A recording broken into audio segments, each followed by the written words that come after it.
Hello everyone, good morning to all of you. Welcome to concept decoder. आप सभी का आपके अपने प्यारे चैनल कॉन्सेप्ट डिकोडर पे स्वागत है। अब तक हमने साइड डिस्टेंस के सारे कंसेप्ट को कवर कर लिया है in geometric design of highway. Now we are going to cover the horizontal alignment of road. Horizontal alignment of road का मतलब होता है कि हॉराइजॉन्टल कर्व को प्रोवाइड करना। हॉराइजॉन्टल कर्व की बेसिक नेसेसिटी क्यों होती है बच्चा लोग? It is basically due to change in direction. For example कि आप इधर से आ रहे हैं, आपका ये आपका main road, you are going from this side, okay, this is your movement direction, लेकिन आपको ultimately you have to join this road, ठीक है। तो आप कहोगे मेरे पास दो अप्रोचेस हैं, क्या? एक तो मैं ऐसे सीधा एकदम इस तरह से ज्वाइन कर लूंगा, ओके, या फिर हम क्या करेंगे, एक स्मूथ कर्व टाइप का कुछ एक बना देंगे। तो यहाँ पे एक हॉराइजॉन्टल कर्व की इंट्रोड्यूस हो गई। समझ में आ रहा है? मतलब आप सीधा अगर ज्वाइंट करते तो व्हीकल को थोड़ा अनकंफर्टेबल होता। आप सोचो ना खुद ही, ऐसे जाओगे फिर ऐसे एकदम राइट एंगल पे टर्न लोगे, उससे अच्छा एकदम गए फिर एकदम स्मूथली घुमा के आपका आपने डायरेक्शन आपने चेंज कर लिया। तो कौन सा बेटर है? कर्व वाला सिस्टम बेटर है ना। तो सो कर्व की जरूरत क्यों पड़ती है रोड पे? एक तो इंपॉर्टेंट मेन जो बेसिक पॉइंट है, टू चेंज द डायरेक्शन, ठीक है, this is the main requirement. दूसरा रिक्वायरमेंट कब हो जाता है कर्व वगैरह प्रोवाइड करना मैंडेटरी? हिली रोड्स पे तो मैंडेटरी है कर्व वगैरह प्रोवाइड करना। जैसे कि यहाँ पे ये एक हिली रोड दिख रहा है, तो ये रोड कहाँ है ये मैं जानता हूँ, इस रोड पे मैंने अपना बाइक भी चलाया। तो ये एक्चुअली छत्तीसगढ़ के अंदर आती है दिस रोड, ओके। एमपी से जब आप निकलेंगे छत्तीसगढ़ घुसेंगे तो ये रोड आती है जो रायपुर वाला रूट पकड़ता है, तो वो पूरा पहाड़े घाटी उतरना पड़ता है, तो ये वो रोड है। तो यहाँ पे देखिए कितने सारे हॉराइजॉन्टल कर्व आपको मिलेंगे हिली रोड पे, और हिली रोड पे रिवर्स कर्व आपको ज्यादा देखने को मिलेंगे। रिवर्स कर्व ये आपको हिली रोड्स पे ज्यादा देखने को मिलेगा, ठीक है। तो रिवर्स कर्व कहने का मतलब है इस तरह का, ये एक हॉराइजॉन्टल कर्व हो गया, फिर ऐसा ऐसा, तो ये दोनों कर्व एक रिवर्स कर्व हो गया, ये एक set, this type of road. तो यहाँ पे आप देखिए ऐसे गया रोड, फिर ऐसे, तो this is one reverse curve, okay. तो इस तरह के रिवर्स कर्व आपको हिली रोड्स पे ज्यादा देखने को मिलेगा। बस एग्जाम के लिए आपका यही इंपॉर्टेंट है कि रिवर्स कर्व आपको कहाँ ज्यादा देखने को मिलेगा, हिली रोड्स पे। माउंटेनियस एरियाज में अगर आप रोड बनाएंगे तो वहां पे आपको रिवर्स कर्व अधिक देखने को मिलेगा। ये फोटो जो मैं दिखा रहा हूँ बहुत इंपॉर्टेंट, जिससे बहुत कुछ अभी समझाऊंगा मैं, ओके। तो अच्छे से देखिए। तो एक तो मैंने ऑब्जेक्टिव आपको बताया कि जो हॉराइजॉन्टल कर्व है उसको प्रोवाइड करने का ये मकसद है अपना कि हम डायरेक्शन को चेंज कर पाए। दूसरा सिस्टम ये है कि मान लो कि यहाँ पे कोई एक बहुत बड़ा स्ट्रक्चर है, ठीक है, बहुत बड़ा इंपॉर्टेंट स्ट्रक्चर है कोई, और आपको जाना है यहाँ पे। एक्चुअली आपको किधर जाना है? आपको जाना है सीधा, ठीक है, आपको जाना है सीधा, और आप आ रहे हैं इधर से सीधा, लेकिन बीच में एक स्ट्रक्चर पड़ गया, बहुत बड़ा स्ट्रक्चर पड़ गया, और वो स्ट्रक्चर को आप तोड़ नहीं सकते। इट इज मैंडेटरी दैट आप तोड़ नहीं सकते। सो आप क्या करोगे? आपको स्ट्रक्चर के बगल से घूम के जाना होगा, स्ट्रक्चर के बगल से घूम के जाना होगा। तो इस कंडीशंस में हम यहाँ पे कर्व को फिर इंट्रोड्यूस करते हैं। तो ये सारा कौन सा पॉइंट हो गया? ये सारे चीज हमने आपको एक्सप्लेन किया था, ऑब्लिगेटरी पॉइंट्स है कि नहीं, या फिर ऑब्लिगेटरी लोकेशंस।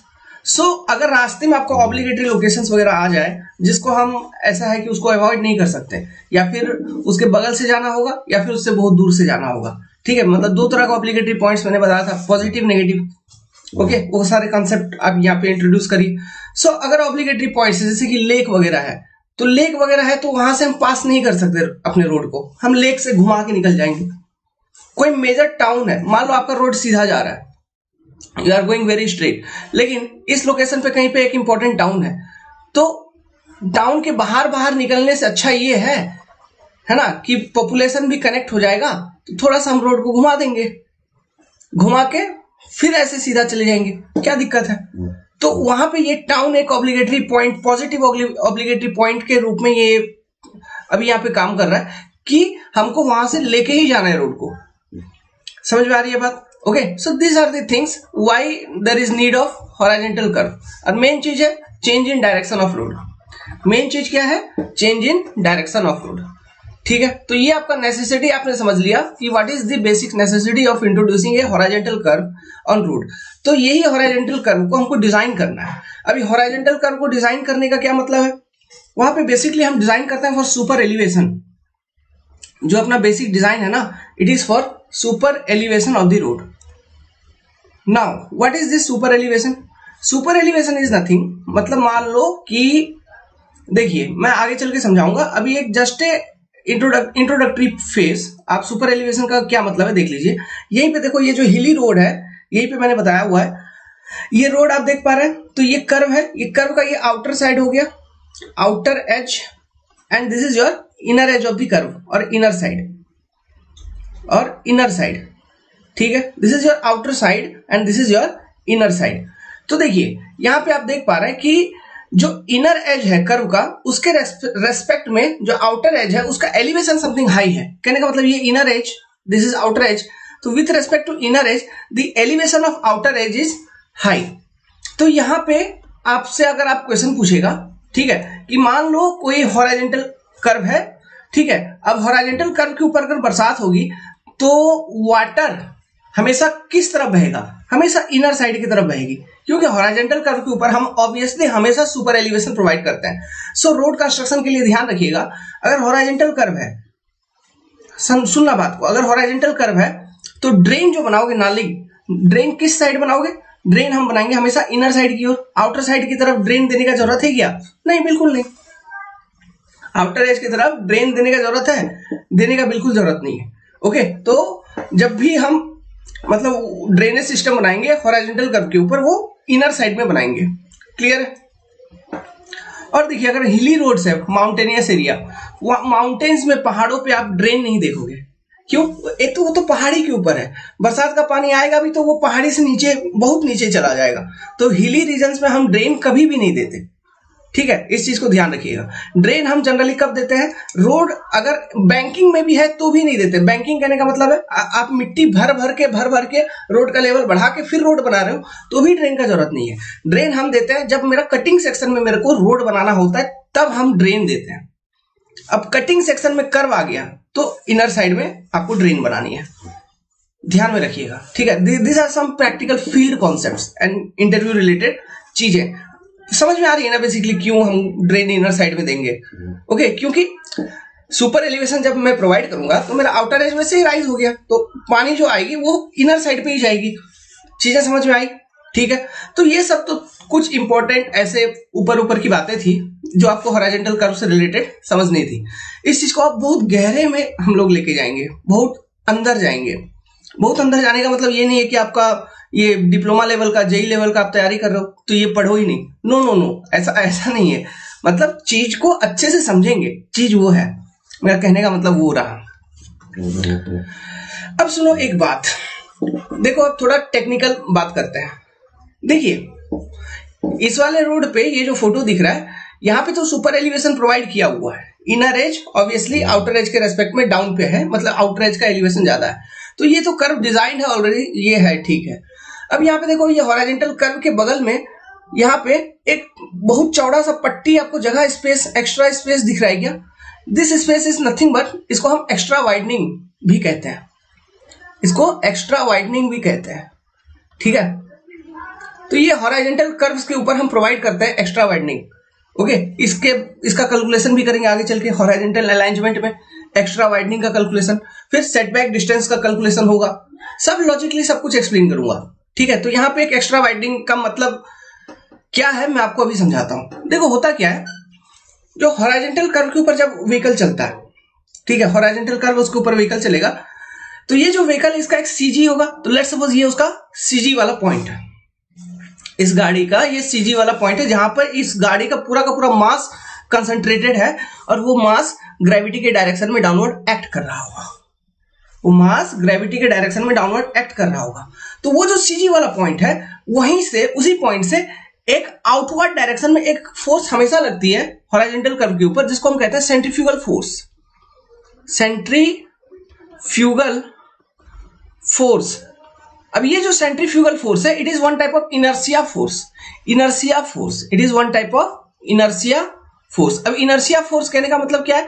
ऐसा फोर्स जो कि किसी भी बॉडी का मास से रिलेटेड है। तो फोर्स का अकॉर्डिंग टू न्यूटन जो फोर्स निकालने का कॉन्सेप्ट है वो क्या है? अपना मास इंटू एक्सेलरेशन, है ना, मास इंटू एक्सेलरेशन। तो ये जो एक्सेलरेशन यहाँ पे है ये रेडियल डायरेक्शन में होती है, जिसको हम कहते हैं सेंट्रीफ्यूगल एक्सेलरेशन। ठीक है, ये देखिए, ये मान लीजिए कर्व है, तो इस कर्व का अपना एक रेडियस होगा।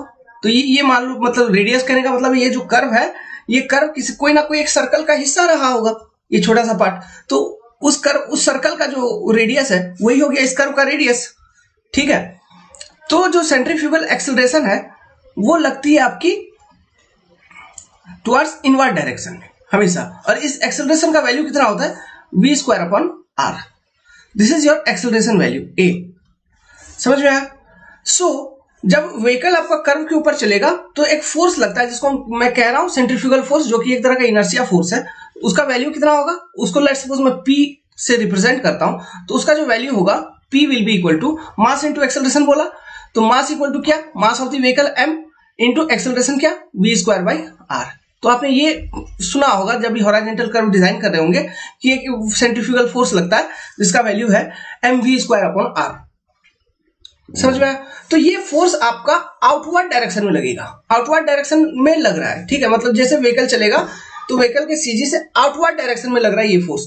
तो अगर ये आउटवर्ड डायरेक्शन में लग रहा है तो इसके कारण क्या क्या पॉसिबिलिटी है, सोचो इसके कारण क्या क्या पॉसिबिलिटी है। अगर आउटवर्ड डायरेक्शन में लग रहा है, देखो अगर तुम्हारा गाड़ी ऐसे चल रहा है, तुम्हारे गाड़ी को कोई एक फोर्स बाहर की तरफ और खींच रहा है, तो तुम्हारा गाड़ी क्या हो सकता है, ओवरटर्न कर जाएगा। ठीक है, दूसरा पॉसिबिलिटी क्या है, गाड़ी चल रहा है, कोई फोर्स तुम्हारा बाहर की तरफ तुमको खींच रहा है, तुम रोड से उतर जाओगे, रोड से उतर जाओगे। देखो अब ये जो कॉन्सेप्ट मैंने बताया, रोड से उतर जाओगे, ये पॉसिबिलिटी रहती है। तो इसलिए हम रोड से नहीं उतरे, इसलिए क्या, जब भी मैं कर्व को निगोशिएट करूं या फिर जब भी मैं कर्व बना रहा हूं, तो मेरे को वहां पे जितना भी डिजाइन रोड का विड्थ है उससे थोड़ा अधिक रोड चाहिए। क्या, क्यों, क्योंकि ये पॉसिबिलिटी है कि व्हीकल रोड से उतर जाएगा नीचे। तो इसलिए अगर रोड में थोड़ा सा और थोड़ा चौड़ा कर दूं, ओके, और थोड़ा चौड़ा कर दूं, तो क्या, अगर व्हीकल रोड से उतर भी रही है तो वो जो मैं सेफ्टी के लिए जो चौड़ा वाला पट्टी एक प्रोवाइड किया हूं, उस पे से चक्का निकल जाएगा, उस पे से चक्का निकल जाएगा। तो वही चीज होती है एक्स्ट्रा वाइडनिंग, जो कि हम डिजाइन करते हैं हॉरिजॉन्टल कर्व्स के ऊपर। ठीक है, अब इसको हम डिजाइन क्यों करते हैं, चौड़ा हमको प्रोवाइड करना है ये हमको मालूम है, तो हम बहुत अनंत चौड़ा प्रोवाइड कर देंगे क्या, नहीं, क्योंकि सब कुछ हमको इकोनॉमिकली कंस्ट्रक्ट करनी होती है ना। पैसा, यहाँ रोड कंस्ट्रक्शन में पैसा लगता है, इसलिए एक इकोनॉमिक एक डिजाइन करेंगे, क्योंकि हम इंजीनियर्स हैं, हम गधे नहीं हैं, we are engineers. We will design that extra widening की कितना मेरे को वाइडनिंग करनी है डिपेंडिंग ऑन डिजाइन स्पीड। ये चीज मैं समझाऊंगा, इसका वैल्यू हम कैसे निकालेंगे। ठीक है, पहले हॉरिजॉन्टल कर्व को डिजाइन करेंगे, उसके बाद इसको डिजाइन करेंगे। ठीक है, फिर सेटबैक डिस्टेंस भी डिजाइन करेंगे, जो कि अर्बन एरियाज में जरूरत पड़ती है। एक्स्ट्रा वाइडनिंग तो कहीं भी जरूरत पड़ती है, लेकिन सेटबैक डिस्टेंस जो है वो अर्बन एरियाज में खास करके जरूरत पड़ती है। ओके, क्योंकि अर्बन एरियाज में बहुत ज्यादा स्ट्रक्चर्स होते हैं। मैं बताऊंगा तब आपको समझ में आएगा ये सब चीजें जो मैं अभी बोल रहा हूँ, बस ध्यान में लेके चलते रहो कि हमको क्या क्या चीज करना है। ओके, तो दूसरा पॉसिबिलिटी मैंने क्या बोला, व्हीकल जब चलेगा हॉरिजॉन्टल कर्व के ऊपर तो आपका गाड़ी जो है वो रोड से नीचे उतर जाएगा। ये अब तीसरा चीज ये देखो जिसको हम कहते हैं लैटरल स्कीडिंग। तीसरा चीज मतलब गाड़ी आपका चल रहा है, चूंकि एक फोर्स जो है ये बाहर की ओर एक्ट कर रहा है, तो आपका गाड़ी क्या है, लैटरल डायरेक्शन में स्किड कर जाएगा। समझ रहे हो, लैटरल स्कीडिंग। तो ये तीन पॉसिबिलिटी होते हैं, एक तो रोड से बाहर उतर गया ड्यू टू सेंट्रीफ्यूगल फोर्स, है ना, उसमें लैटरल स्कीडिंग भी काम कर रही है, मतलब स्किड करके बाहर निकल गया, या फिर गाड़ी चल रहा है आउटर साइड में चूंकि फोर्स लग रहा है तो ओवरटर्न कर जाएगा, पलट जाएगा गाड़ी आपका, ये पॉसिबिलिटी हो गया। या फिर ऐसा हुआ कि ओवरटर्निंग और लैटरल स्कीडिंग दोनों हो गया। ठीक है, तो एक हॉरिजॉन्टल कर्व के ऊपर जब व्हीकल आपका चलेगा तो ड्यू टू सेंट्रीफ्यूगल फोर्स, ये जो फोर्स है यही दुश्मन है ना, यहाँ पे विलन कौन है, एनिमी कौन है, दिस सेंट्रीफ्यूगल फोर्स। इस सेंट्रीफ्यूगल फोर्स के कारण उसका वैल्यू कितना है, mv²/r। इस सेंट्रीफ्यूगल फोर्स के कारण क्या क्या पॉसिबिलिटी हो रहा है, एक तो ओवरटर्निंग पॉसिबल है, दूसरा लैटरल स्कीडिंग पॉसिबल है, तीसरा क्या पॉसिबल है, लैटरल स्कीडिंग प्लस ओवरटर्निंग दोनों कंबाइंड में हो गया। ये तीन तरह की चीजें पॉसिबल है, तो इसको एनालिसिस करेंगे। ठीक है, कि इन सब चीजों से हमको कैसे बचना है, तब हमको कॉन्सेप्ट क्लियर होगा कि हमको करना क्या है। फिर जाके सुपर एलिवेशन हम प्रोवाइड करेंगे तो उसका इफेक्ट क्या होता है, उससे हम कैसे बचाते हैं इन सब चीजों को, ये सब जो इफेक्ट्स है, तब हमको जाके समझ में आएगा। अभी ये समझ में आ गया कि प्रॉब्लम क्या क्या होता है। ये 3 प्रॉब्लम हो गया, ओवरटर्निंग हो सकता है, लैटरल स्किडिंग हो जाएगा, या फिर आपका क्या हो जाएगा, दोनों एक साथ हो रहा है, कंबाइंड, ओवरटर्निंग भी और लैटरल स्किडिंग भी। ठीक है, अब देखो लैटरल स्किडिंग अगर हो रहा है मतलब क्या हो रहा है, मतलब आपका पहिया ऐसे घिसक जाएगा जब ये आपका चल रहा है। जब आप कर्व को निगोशिएट करोगे, कर्व के ऊपर चलोगे तो आपका साइड वे स्वे करोगे, मतलब साइड में हट जाओगे, पहिया घिसकेगा साइड की तरफ।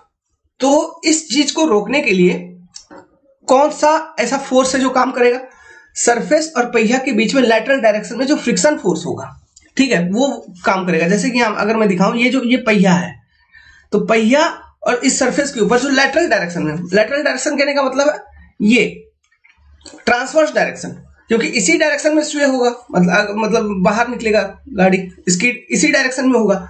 सो इस डायरेक्शन में स्किड हो रहा है, क्योंकि जो सेंट्रीफ्यूगल फोर्स है वो भी आउटर डायरेक्शन में ही है ना, तो आउटर डायरेक्शन में गाड़ी को खींचेगा ना। सो अगर आउटर डायरेक्शन में गाड़ी को खींच रहा है, सो उसके अपोजिट मतलब इनर डायरेक्शन की ओर मेरे को क्या मिलना चाहिए, एक फ्रिक्शनल रेजिस्टेंस मिलना चाहिए पहिया और रोड के बीच, जो कि गाड़ी को अपने पोजीशन पे बनाए रखे, मतलब लैटरल स्किडिंग से बचाए। उसमें रोल किसका है, कोफिशिएंट ऑफ लैटरल फ्रिक्शन का, जिसका वैल्यू कितना है 0.15। अकॉर्डिंग टू आईआरसी हमको ये वैल्यू कंसीडर करके ये हॉरिजॉन्टल कर्व को डिजाइन करना है। क्यों, ताकि लैटरल स्किडिंग ना हो। ये ये सेंट्रीफ्यूगल फोर्स के कारण जो लैटरल स्किडिंग हो रही है वो ना हो। समझ रहे हैं चीजों को। सो लैटरल स्किडिंग को प्रिवेंट करने में, रेजिस्ट करने में कौन काम करता है, ओनली एंड ओनली कौन, ये आपका ये मतलब लैटरल फ्रिक्शन। ठीक है, लैटरल स्किडिंग को रेजिस्ट करने में सुपर एलिवेशन काम नहीं करेगा। ठीक है, सुपर एलिवेशन का कोई रोल नहीं है to prevent lateral skidding. Lateral skidding को प्रिवेंट करने में आपका जो मेन रोल है वो किसका है, वो लैटरल फ्रिक्शन का है। सुपर एलिवेशन का मेन काम जो होता है, मेन काम बता रहा हूं, मेन काम ये होता है कि वो ओवरटर्निंग जो हो रहा है ना उसको प्रिवेंट करे। जो ओवरटर्निंग हो रहा है वो उसको प्रिवेंट करेगा। जो ओवरटर्निंग हो रहा है मतलब किसी मूवमेंट के कारण ओवरटर्निंग होगा, वो सब कुछ मैं अभी डिराइव करूंगा, सब कुछ समझाऊंगा। किसी मूवमेंट के कारण ओवरटर्निंग होगा, तो वो जो ओवरटर्निंग मूवमेंट है उसको कम करे और ओवरटर्निंग होने की पॉसिबिलिटीज को कम करे। इसलिए हम सुपर एलिवेशन के लिए सुपर एलिवेशन डिजाइन करते हैं ऑन हॉरिजॉन्टल कर्व। फिर इसको प्रोवाइड करने का अलग तरीका है। प्रोवाइड करने का अलग तरीका क्या है, कहने का मतलब सुनिए, देखो अभी एक आपको ये सर्कुलर कर्व बनानी है, ठीक है। अभी इस सर्कुलर कर्व में मेरे को सुपर एलिवेशन प्रोवाइड करना है। सुपर एलिवेशन प्रोवाइड करने का क्या मतलब है कि इनर एज के रेस्पेक्ट में आउटर एज का लेवल को आपको इंक्रीज करना है या फिर बढ़ाना तो है ही। तो इससे पहले आपका स्ट्रेट रोड था, अब यहां से आपका कर्व चालू हो गया। तो स्ट्रेट रोड में तो आपका जो विड्थ है, अलोंग द विड्थ आपका इनर और आउटर लेवल जो भी है वो तो एक ही लेवल पे है, सीधा रोड है। लेकिन जैसे ही सुपर एलिवेशन जैसे ही अब सर्कुलर कर्व आया, ओके, आपको सुपर एलिवेशन देना है, तो क्या मैं सडनली रोड का आउटर एज इंक्रीज कर दूंगा with respect to inner edge, as compare to straight line में जो आपका आउटर एज है उसके रेस्पेक्ट में जो सर्कुलर कर्व पे जो आउटर एज होगा उसका क्या मैं सडनली इंक्रीज कर दूंगा, सडन इंक्रीमेंट होगी, तो कैसा लगेगा। एक सीधा गाड़ी चला रहे हो, सीधा जाके धक्का मार दिए कहीं पे, वो भी क्या एक बैरियर टाइप का बन जाएगा रोड के ऊपर, उसी पे धक्का मार दिए, एक जर्क सा महसूस होगा, झटका। भले ही गाड़ी का चक्का आगे चढ़ जाएगा क्योंकि आप स्पीड में है, ब्रेकर के ऊपर कैसे चढ़ाते हैं, चढ़ जाएगा, लेकिन एक झटका लगेगा ना, स्मूथली गाड़ी आपका चला नहीं। तो इसलिए हम सडनली भी सुपर एलिवेशन को इंट्रोड्यूस नहीं करते। हम क्या करते हैं, ये मान लिया कि सर्कुलर कर्व है, लेकिन हम क्या करते हैं, हम ऐसा करते हैं कि बीच में एक ट्रांजिशन कर्व देते हैं, एक सम लेंथ का, जिस दौरान हम ग्रेजुअली सुपर एलिवेशन को इंट्रोड्यूस करवाते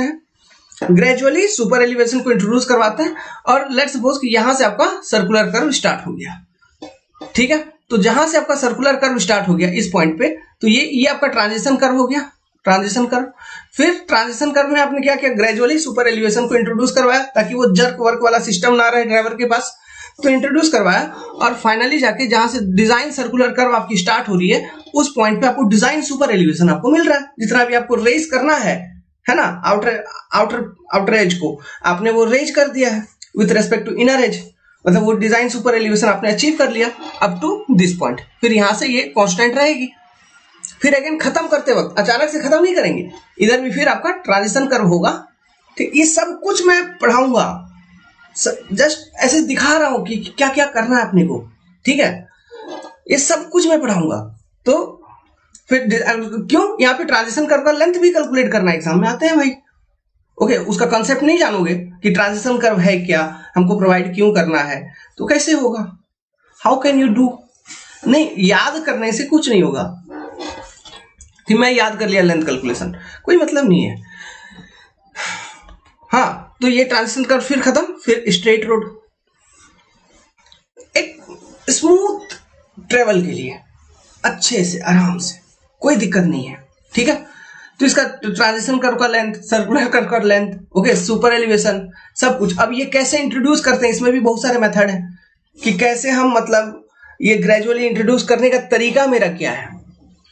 इसमें भी दो अलग अलग तरह का मेथड है, उन मेथड्स को भी देखेंगे बिना, क्योंकि उन मेथड्स को जब तक नहीं समझोगे, उसके इंटरनल मैकेनिक्स को जब तक नहीं समझोगे, तब तक लेंथ, ट्रांजिशन लेंथ का कैलकुलेशन नहीं कर पाओगे। पढ़ना तो पड़ेगा। ठीक है, तो इन सब चीजों को करेंगे। तो चलिए, अब बहुत सारा थ्योरी 21 मिनट हो गया, बहुत सारा चीज एक बेसिक हम लोगों ने डिस्कस कर लिया।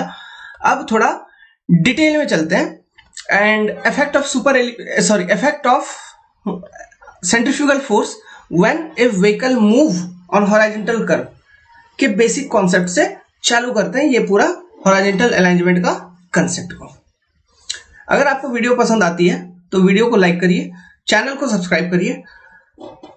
पढ़ाने का तरीके में कुछ चेंज करना है तो आप हमें जरूर वीडियो में कमेंट करिए, क्योंकि आजकल व्यूज नहीं आ रहे हैं। अभी मैं पढ़ा रहा हूँ, टाइम तो जा ही रहा है, 3 से 4 घंटा जा रहा है मेरा। अभी बताऊंगा ये 3 घंटे 4 घंटे तो लग ही जाएंगे पूरा हॉरिजॉन्टल कर्व बताने में। अब व्यूज आ रहे हैं 40, लेकिन कोई बात नहीं, मैं उस एक स्टूडेंट के लिए पढ़ा रहा हूँ जो वीडियो को देख रहा है। क्यों? क्योंकि मेरे को पता है, मैं बता दूंगा जिस हिसाब से भी बता रहा हूँ, जो भी बता दूंगा, अगर उसने अच्छे से आपने पकड़ लिया चीजों को, चाहे आपका गेट एग्जाम हो, एसी एग्जाम हो, एसएससी, ये जेई वो पीएससी, कोई एग्जाम में इस सब्जेक्ट से क्वेश्चन आ गया, दिक्कत नहीं होगा, फंसे मतलब अटकोगे नहीं। ओके, ध्यान से सुनिए, चीजों को अच्छे से नोट्स बनाइए। अभी तक मैंने ऐसा कुछ नहीं बताया है जिसको आपको लिखना पड़े। क्यों? अभी जस्ट एक इंट्रोड्यूस करवाया, आपको फेमिलियर करवाया, आपको आसान करवाया कि क्या क्या पढ़ना है, कैसे पढ़ना है, क्या नहीं करना है। ठीक है, अब से मैं जो पढ़ाऊंगा उसका नोट्स बनाना है। ओके, ठीक है। सो मेन दुश्मन इधर क्या है? Centrifugal force. उसका वैल्यू क्या है? mv²/r। वो कैसे लगता है? जब एक हॉरिजॉन्टल कर्व के ऊपर एक व्हीकल चलेगा तो उसके सीजी से आउटवर्ड डायरेक्शन में लगेगा। ये कॉन्सेप्ट दिमाग में रखना। ठीक है, लिखिए horizontal curve. When vehicle move on horizontal curve, centrifugal force act on the vehicle from CG in outward direction. ठीक है, कहने का मतलब है कि ये डायग्राम आप बना लीजिए। ये कोई एक व्हीकल है जो कि हॉरिजॉन्टल कर्व के ऊपर मूव करेगी। ठीक है, बढ़िया से बना लो चक्का। इसका जो सीजी होगा, इससे आउटवर्ड डायरेक्शन में एक सेंट्रीफ्यूगल फोर्स लगता है P, जिसको हम लिखते हैं एज mv²/r। ठीक है, अब इसमें m क्या है? m is this mass of this vehicle, इसका मास। v क्या है? Design speed of the vehicle, जिस वेलोसिटी से वो उस कर्व को निगोशिएट कर रहा है, उस कर्व को कवर कर रहा है। ओके, r क्या है? It is the radius of that curve. For example this is the curve. तो ये जो कर्व है ये कोई एक सर्कल का हिस्सा ही है और इसके ऊपर एक गाड़ी चल रही है, लेट्स सपोज। तो ये जिस वेलोसिटी से चल रही है, it is your velocity v, यहां से ये सेंट्रीफ्यूगल फोर्स लगेगा P, एंड इसका जो ये जो सर्कल का हिस्सा है, लेट्स सपोज उसका सेंटर है ये, तो this is the radius of the curve r। इसको हम कहेंगे radius of the curve. Clear है? समझ में आया? तो मेन दुश्मन मेरा सेंट्रीफ्यूगल फोर्स ही है। दुश्मन कौन है मेरा? Centrifugal force. तो इसके कारण क्या क्या इफेक्ट होते हैं? इसके कारण बेसिकली 3 तरह का इफेक्ट होगा। सो एक हेडिंग बनाइए, effect due to centrifugal force. तो पहला, okay, effect of centrifugal force में पहला, ओवरटर्निंग ऑफ व्हीकल। ओवरटर्निंग। दूसरा, सेंट्रीफ्यूगल फोर्स के कारण क्या हो सकता है? B, lateral skidding. Lateral skidding. तीसरा क्या हो सकता है, थर्ड सी ये होगा कि ओवरटर्निंग लैटरल स्किडिंग दोनों एक साथ हो रहा है। थर्ड पॉसिबिलिटी ये है अपना कि ओवरटर्निंग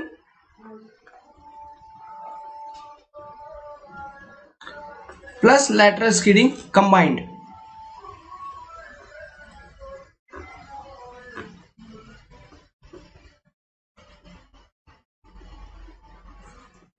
कंबाइंड, ठीक है। तो सेंट्रीफ्यूगल फोर्सेस के कारण ये तीन चीज हो सकती है। तो चलिए अब तीनों को हम इंडिविजुअली पहले देखेंगे कि कैसे ओवरटर्निंग होगा, कैसे लैटरल स्किडिंग होगा, कैसे ये तीनों कंबाइंड होगी और इसको प्रिवेंट कैसे करें। सबसे पहला हेडिंग बनाइए overturning.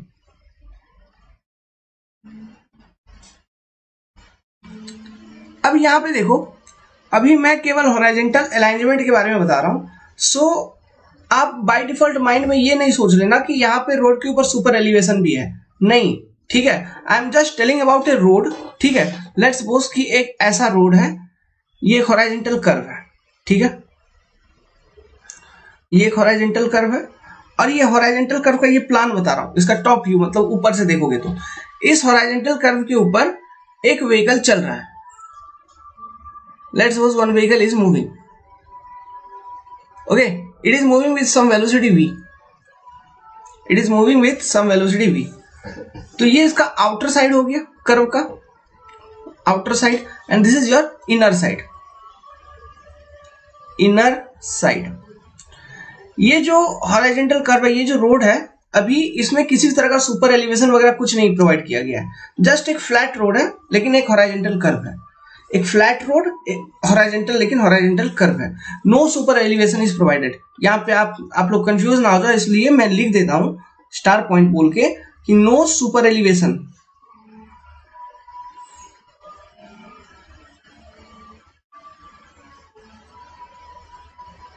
No super elevation is provided,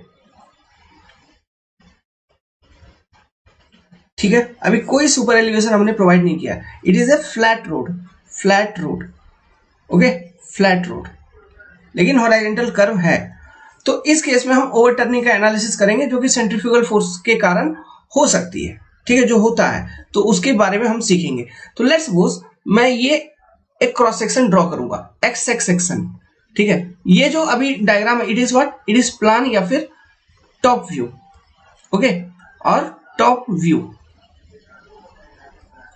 मैं अब ये जो एक्स एक्स सेक्शन कट किया, इसका एक मैं क्रॉस सेक्शन आपको ड्रॉ करके दिखाता हूं, ओके। तो क्रॉस सेक्शन को देखिए, बहुत अच्छे से समझेंगे, डायग्रामेटिकली समझेंगे चीजों को, किसी भी तरह से कुछ छोड़ेंगे नहीं। तो ये देखिए, ये आपका let's suppose this is your road surface, ये क्या है, रोड का सरफेस है। तो according to that cross section ये आपका इनर साइड हो जाएगा, इनर साइड जो मैंने प्लान बनाया था उसके अकॉर्डिंग ही बनाएंगे, और ये हो गया आपका आउटर साइड, आउटर साइड। अब रोड का जो मैंने ये रोड बनाया, देखो ये एकदम फ्लैट बनाया, एकदम हर एक पॉइंट का लेवल एक है, ठीक है। अब इस रोड के ऊपर एक व्हीकल आपका चल रहा है,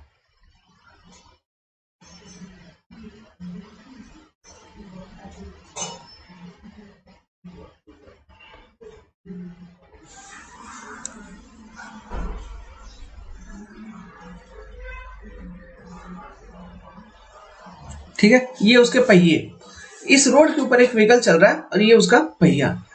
तो नाउ लेट्स सपोज कि ये जो व्हीकल है, ठीक है, इसका जो ओवरऑल मास कंसंट्रेट होता है वो उसका एक पॉइंट है। Let's suppose this is your CG point of this vehicle, centre of gravity.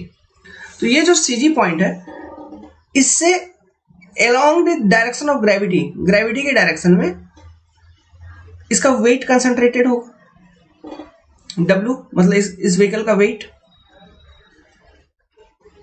W equal to क्या होगा, let's suppose mass of the vehicle is m, तो m इंटू जी, क्लियर है।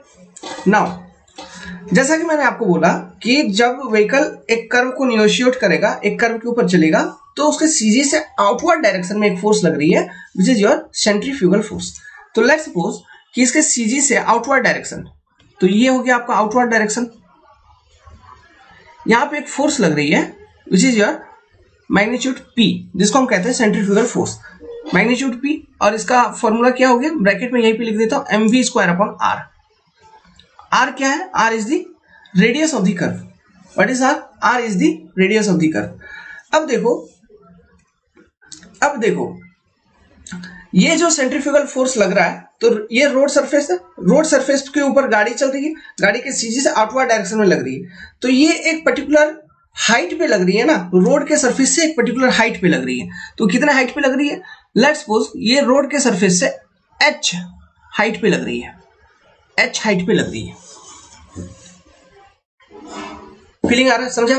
ये रोड के सरफेस से h हाइट पे लग रही है।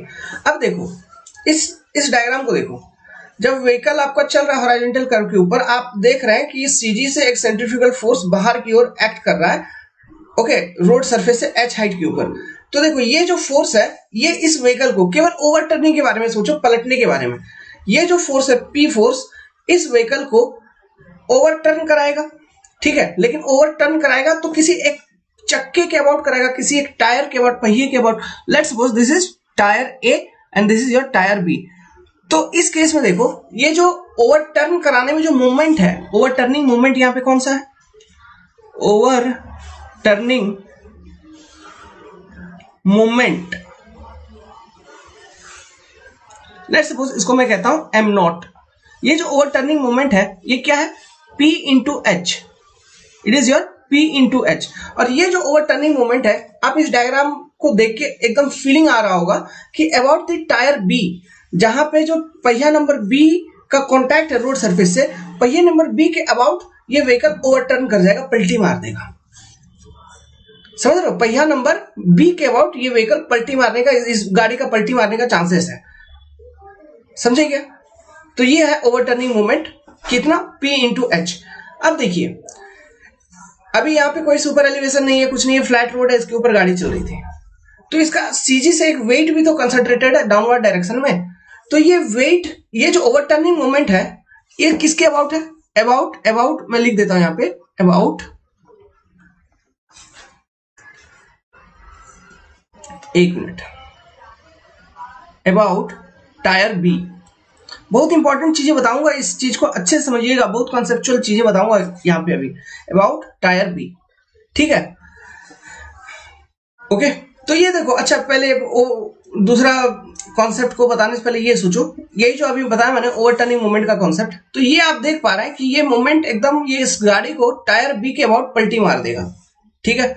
तो इसका मतलब ये हुआ, जब व्हीकल आपका एक हॉरिजॉन्टल कर्व के ऊपर चल रहा है, जिसमें आपने किसी तरह का सुपर एलिवेशन प्रोवाइड नहीं किया है, वहां पे अगर वो व्हीकल आपकी चल रही है, तो हो क्या रहा है कि इनर साइड पे जो चक्का है, पहिया, और जो आउटर साइड पे जो पहिया है, इन पहिया के नीचे जो प्रेशर डिस्ट्रीब्यूशन है ना, वो कांस्टेंट नहीं है, वो दोनों में मतलब प्रेशर डिस्ट्रीब्यूशन सेम नहीं है दोनों पहियों के नीचे। क्यों? आपका जो बाहरी चक्का है, इसके ऊपर ज्यादा प्रेशर आ रहा है, आउटर साइड वाला जो चक्का है ना, इसके ऊपर ज्यादा प्रेशर आ रहा है एज कंपेयर टू इनर वाला चक्का, ठीक है। और जब क्यों, due to this centrifugal force, ये सेंट्रीफ्यूगल फोर्स के कारण आउटर व्हील पे ज्यादा प्रेशर आ रहा है as compare to inner wheel, ठीक है।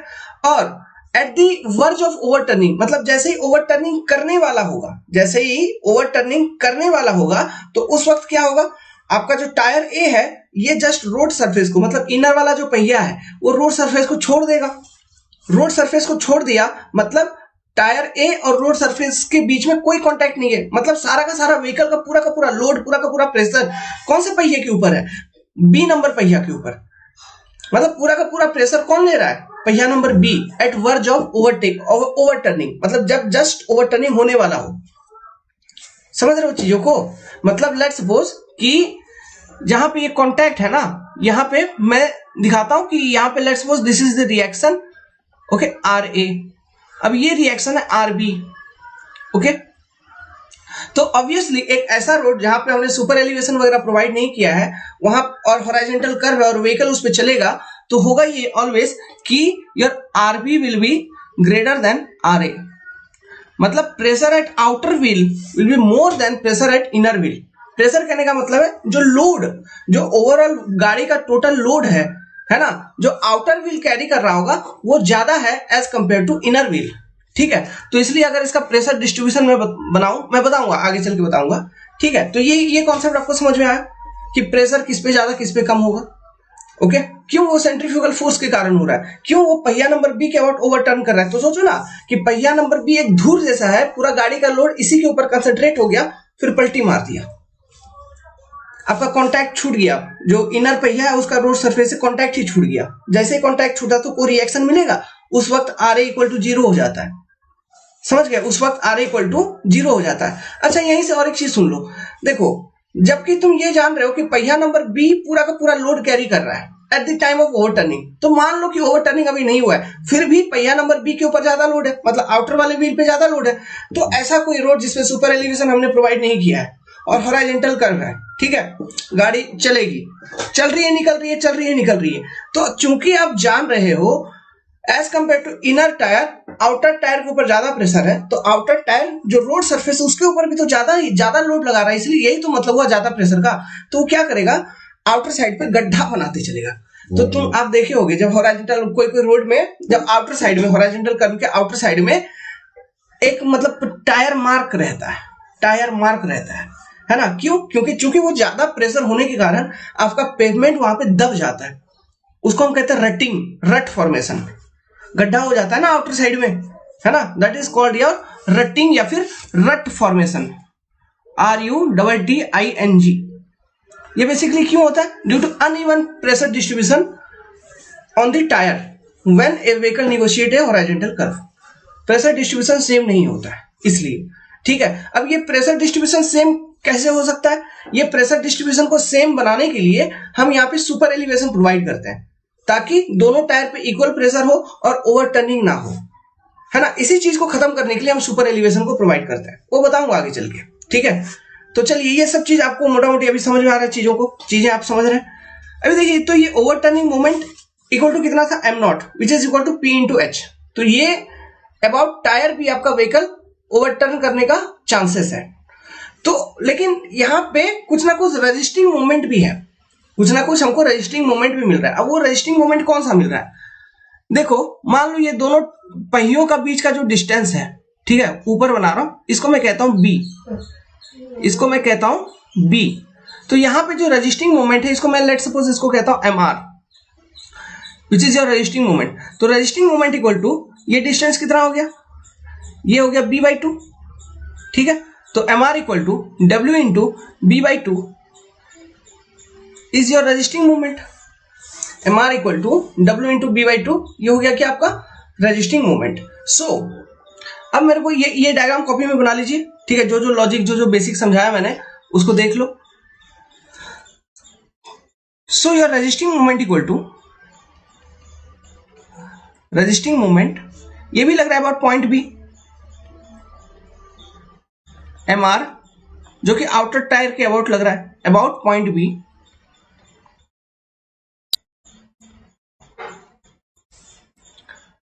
इक्वल टू क्या है, वेट इंटू B/2। ठीक है, अब लो हम कुछ केसेस को डिस्कस करेंगे। पहला केस कि ओवरटर्निंग, अगर व्हीकल का ओवरटर्निंग नहीं होना चाहिए, अगर मैं कहूं कि मेरा व्हीकल ओवरटर्न ना करे, इसका मतलब क्या, कंडीशन मेरा क्या बनना चाहिए? जब व्हीकल आपका एक ऐसे रोड पे जिसपे सुपर एलिवेशन आपने प्रोवाइड नहीं किया है, उस रोड पे आपका व्हीकल मूव करेगा, ठीक है, और आप ये चाहते हो कि ओवरटर्निंग ना हो, तो इसके कारण, इसके लिए क्या कंडीशन बनेगा? कंडीशन ये बनेगा कि रजिस्टिंग मोमेंट जो यहाँ पे प्रोड्यूस हो रही है, it must be greater then overturning moment. यही बात है ना कि resisting moment must be greater then overturning moment. अब रजिस्टिंग मोमेंट का वैल्यू क्या था, WB/2 must be greater then क्या, P इंटू H।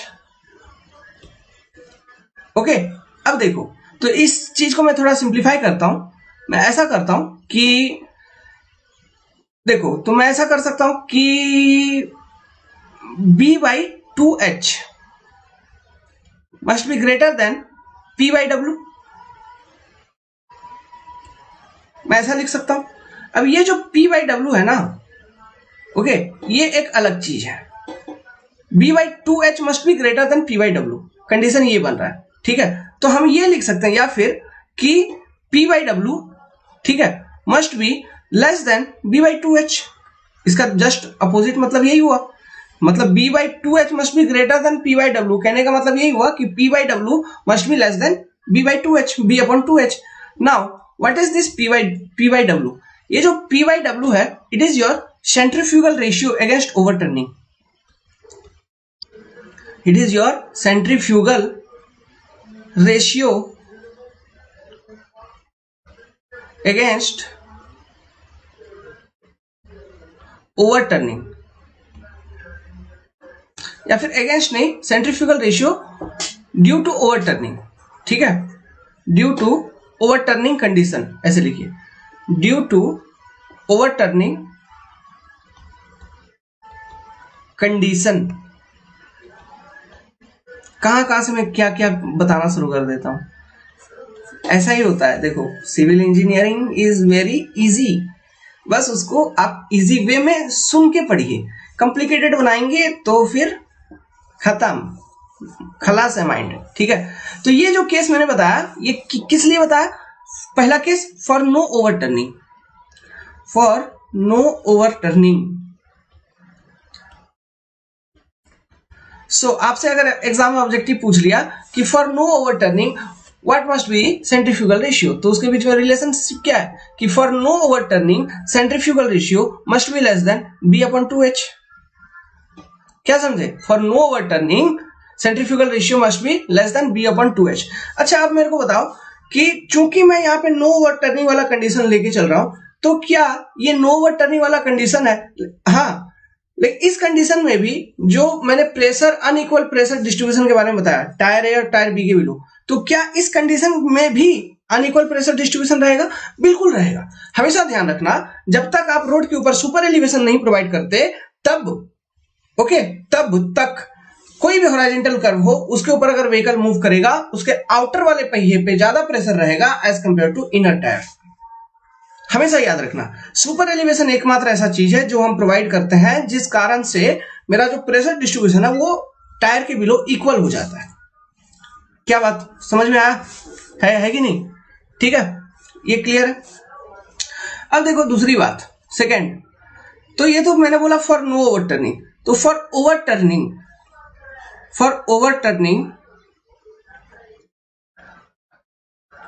कंडीशन क्या होगा? यही होगा कि overturning moment is greater than your resisting moment, मतलब PH will be greater then, क्या था, WB/2, मतलब P/W must be greater then B/2H, है ना। मीन्स सेंट्रीफ्यूगल रेशियो जो है it must be greater then B/2H।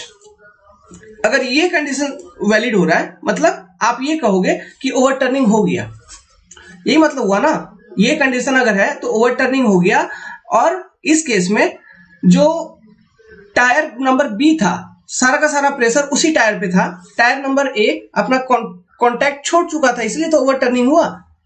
समझे क्या? तीसरा condition, at verge of overturning, at verge of overturning मतलब जस्ट ओवरटर्निंग होने वाला है, एट वर्ज ऑफ ओवरटर्निंग, ठीक है, मतलब जस्ट ओवरटर्निंग होने वाला है। तो इस कंडीशन को हम लेके चलते हैं कि M0 equal to MR। Okay, so इस केस में जो आपका centrifugal ratio P/W equal to क्या होगा? B/2H। It is your at verge of overturning, ठीक है। सो अगर P/W is less than B/2H मतलब ओवरटर्निंग नहीं हुआ, अगर P/W is greater then B/2H मतलब ओवरटर्निंग हो गया। तो अब एट वर्ज ऑफ ओवरटर्निंग वाले कंडीशन को थोड़ा एक्सपैंड करते हैं। तो at this case, at verge of overturning आपका क्या है? ये आपका व्हीकल है, जो गाड़ी मैंने बनाया था वही गाड़ी को एक बार फिर से बना देते हैं। ये गाड़ी है, ठीक है, ये आपका टायर A, ये आपका tyre B। At verge of overturning क्या हुआ? आपका टायर A जो है ना, टायर A सर का कांटेक्ट एकदम खत्म हो गया, रोड के सरफेस से कांटेक्ट खत्म हो गया, वो जस्ट लिफ्ट हो गई। टायर A का कांटेक्ट रोड के सरफेस से खत्म हो गया, वो जस्ट लिफ्ट हो गई। मतलब जो रिएक्शन आपको आर यहाँ पे मिलता था कुछ ना कुछ लोड जो टायर एक कैरी कर रहा था, कुछ ना कुछ लोड जो टायर है रोड के ऊपर डाल रहा था, वो जीरो हो गया। और कंप्लीट पूरा का पूरा व्हीकल का load at verge of overturning कौन कैरी कर रहा है? आरबी। समझ में आया? ठीक है, मतलब सबसे ज्यादा प्रेशर किधर है? टायर बी के नीचे। तो अगर इसका प्रेशर डिस्ट्रीब्यूशन का डायग्राम मैं बनाऊं तो यहीं पे अभी बगल में बनाता हूं। देखो प्रेशर डिस्ट्रीब्यूशन कैसे दिखेगा। ये गाड़ी है और ये टायर हो गया मान लो, ठीक है। तो मैंने क्या बोला, टायर ए के नीचे कोई प्रेशर नहीं और टायर बी के नीचे heavy pressure, heavy load. This is at verge of overturning, at verge of overturning. तो ये ओवरटर्निंग वाली चीज समझ में आई आपको? ध्यान है, अभी जो एनालिसिस मैंने आपको बताया है इसमें मैंने रोड के ऊपर सुपर एलिवेशन प्रोवाइड नहीं किया है। अभी तक मैं रोड के ऊपर सुपर एलिवेशन प्रोवाइड नहीं किया हूं, ठीक है। आगे चल के जो लैटरल स्किडिंग वाला भी केस बताऊंगा उसमें भी मैंने अभी सुपर एलिवेशन प्रोवाइड नहीं किया है, ठीक है। अभी जब मैं बोलूंगा कि आप रोड के ऊपर सुपर एलिवेशन प्रोवाइड करेंगे तो उसका लॉजिक के साथ बोलूंगा कि क्यों प्रोवाइड करेंगे। जैसे कि आपको लॉजिक यहीं पे क्लियर हो गया कि अनइवन प्रेशर डिस्ट्रीब्यूशन था, ओके, और ओवरटर्निंग की पॉसिबिलिटी अधिक हो रही थी। सो ओवरटर्निंग मूवमेंट को रिड्यूस करने के लिए हम सुपर एलिवेशन प्रोवाइड करेंगे ताकि मेरा ओवरटर्निंग मूवमेंट रिड्यूस हो जाए, रेजिस्टिंग मूवमेंट का वैल्यू मेरा बढ़ जाए, इसलिए हम सुपर एलिवेशन प्रोवाइड करते हैं, ठीक है। तो उस कारण से ओवरटर्निंग की पॉसिबिलिटी कम हो जाती है और दोनों टायर पे इक्वल प्रेशर आ जाता है, दोनों टायर पे इक्वल प्रेशर आ जाता है, ठीक है, due to provision of super elevation on the road. समझ गए? ठीक है। कहीं नहीं समझ में आए तो मेरा फोन नंबर आपके पास है कि सर आपने क्या बोल दिया, 7008-420-353। ओके, सो ये जो P बाई डब्ल्यू है जो मैंने अभी आपको बताया बहुत इंपॉर्टेंट चीज है। तो P बाई डब्ल्यू जो मैंने बताया it is equal to B upon 2H। Okay, what is this? This is said to be centrifugal ratio, centrifugal ratio, और इसका और एक नाम है impact factor, impact factor. Okay, so impact factor और centrifugal ratio will be equal to B upon 2H, okay, at verge of overturning,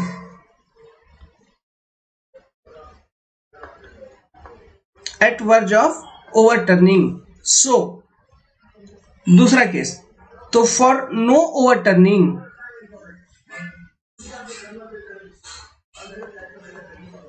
for no overturning ये impact factor या फिर centrifugal ratio P by W must be less then B by 2H।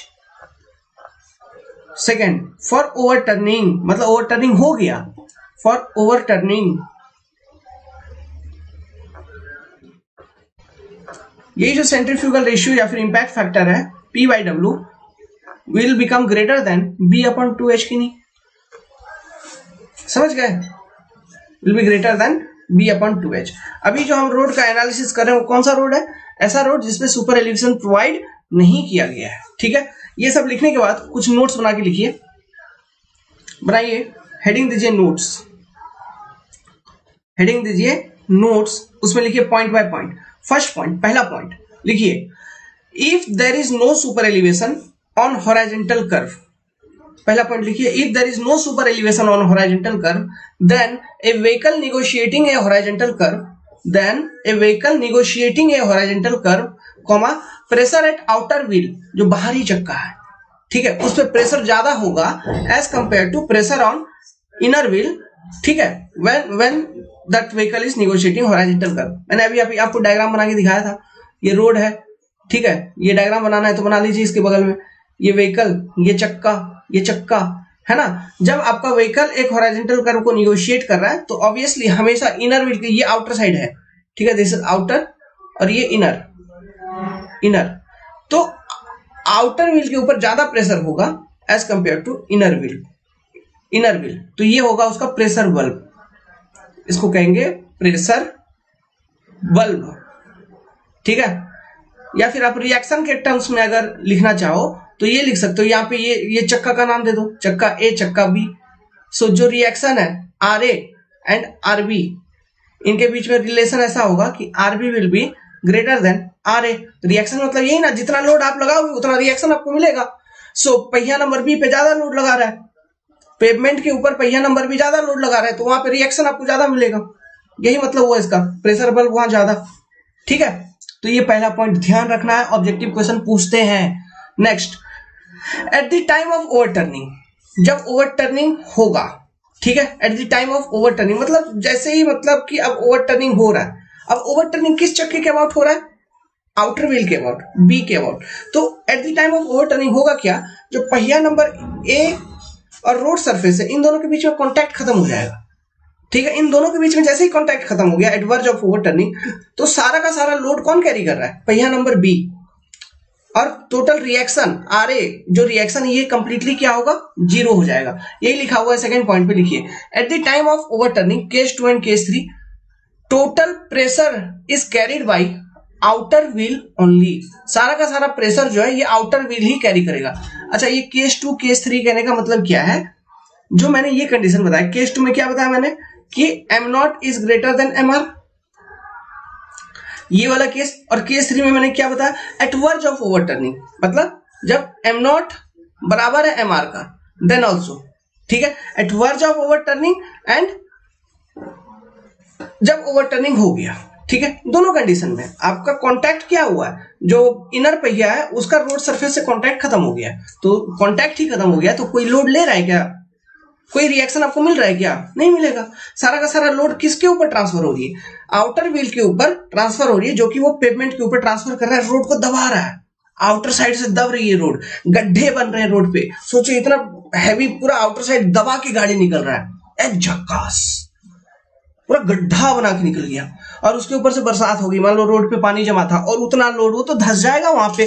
अब देखे है ना, tyre का mark इतना इतना गड्ढा रहता है, जब हॉरिजॉन्टल कर्व के ऊपर व्हीकल चलती है तो इतना इतना गड्ढा रहता है आउटर साइड में, उसको रट्टिंग कहा जाता है।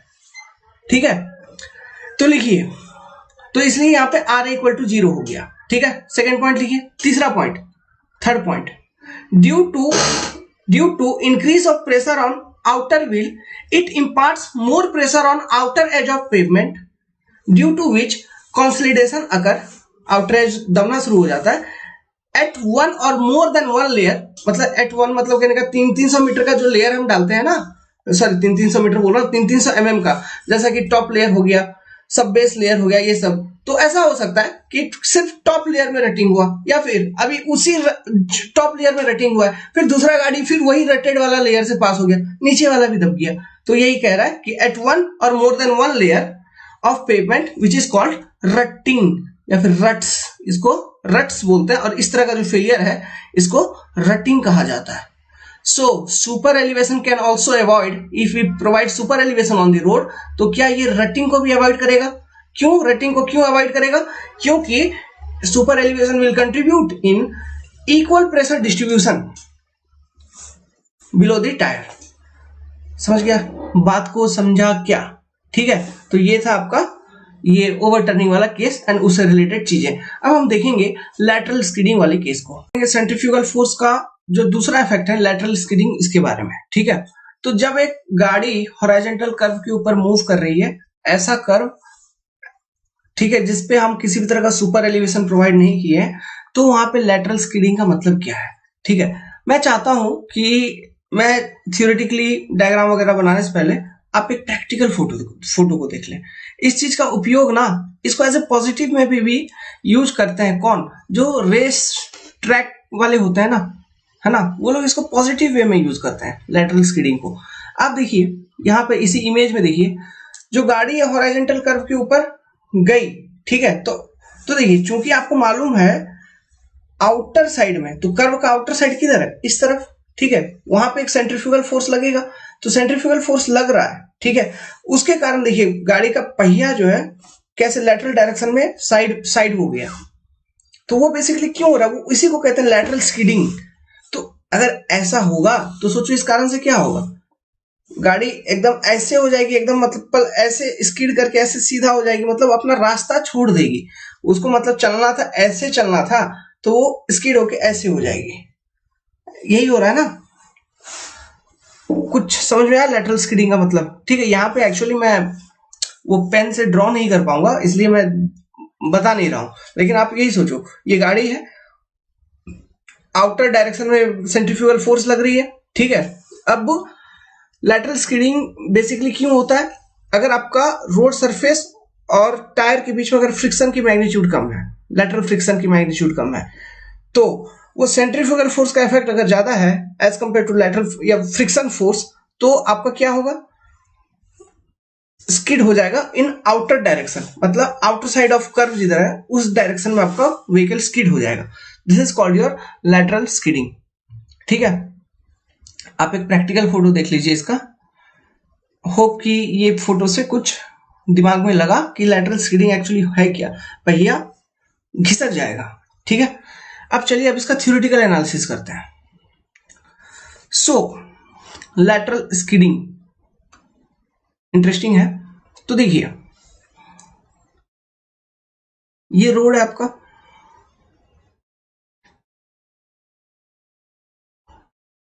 ओके।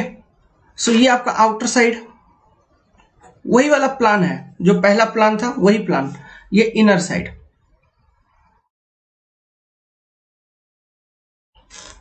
इसके ऊपर एक गाड़ी चल रही है,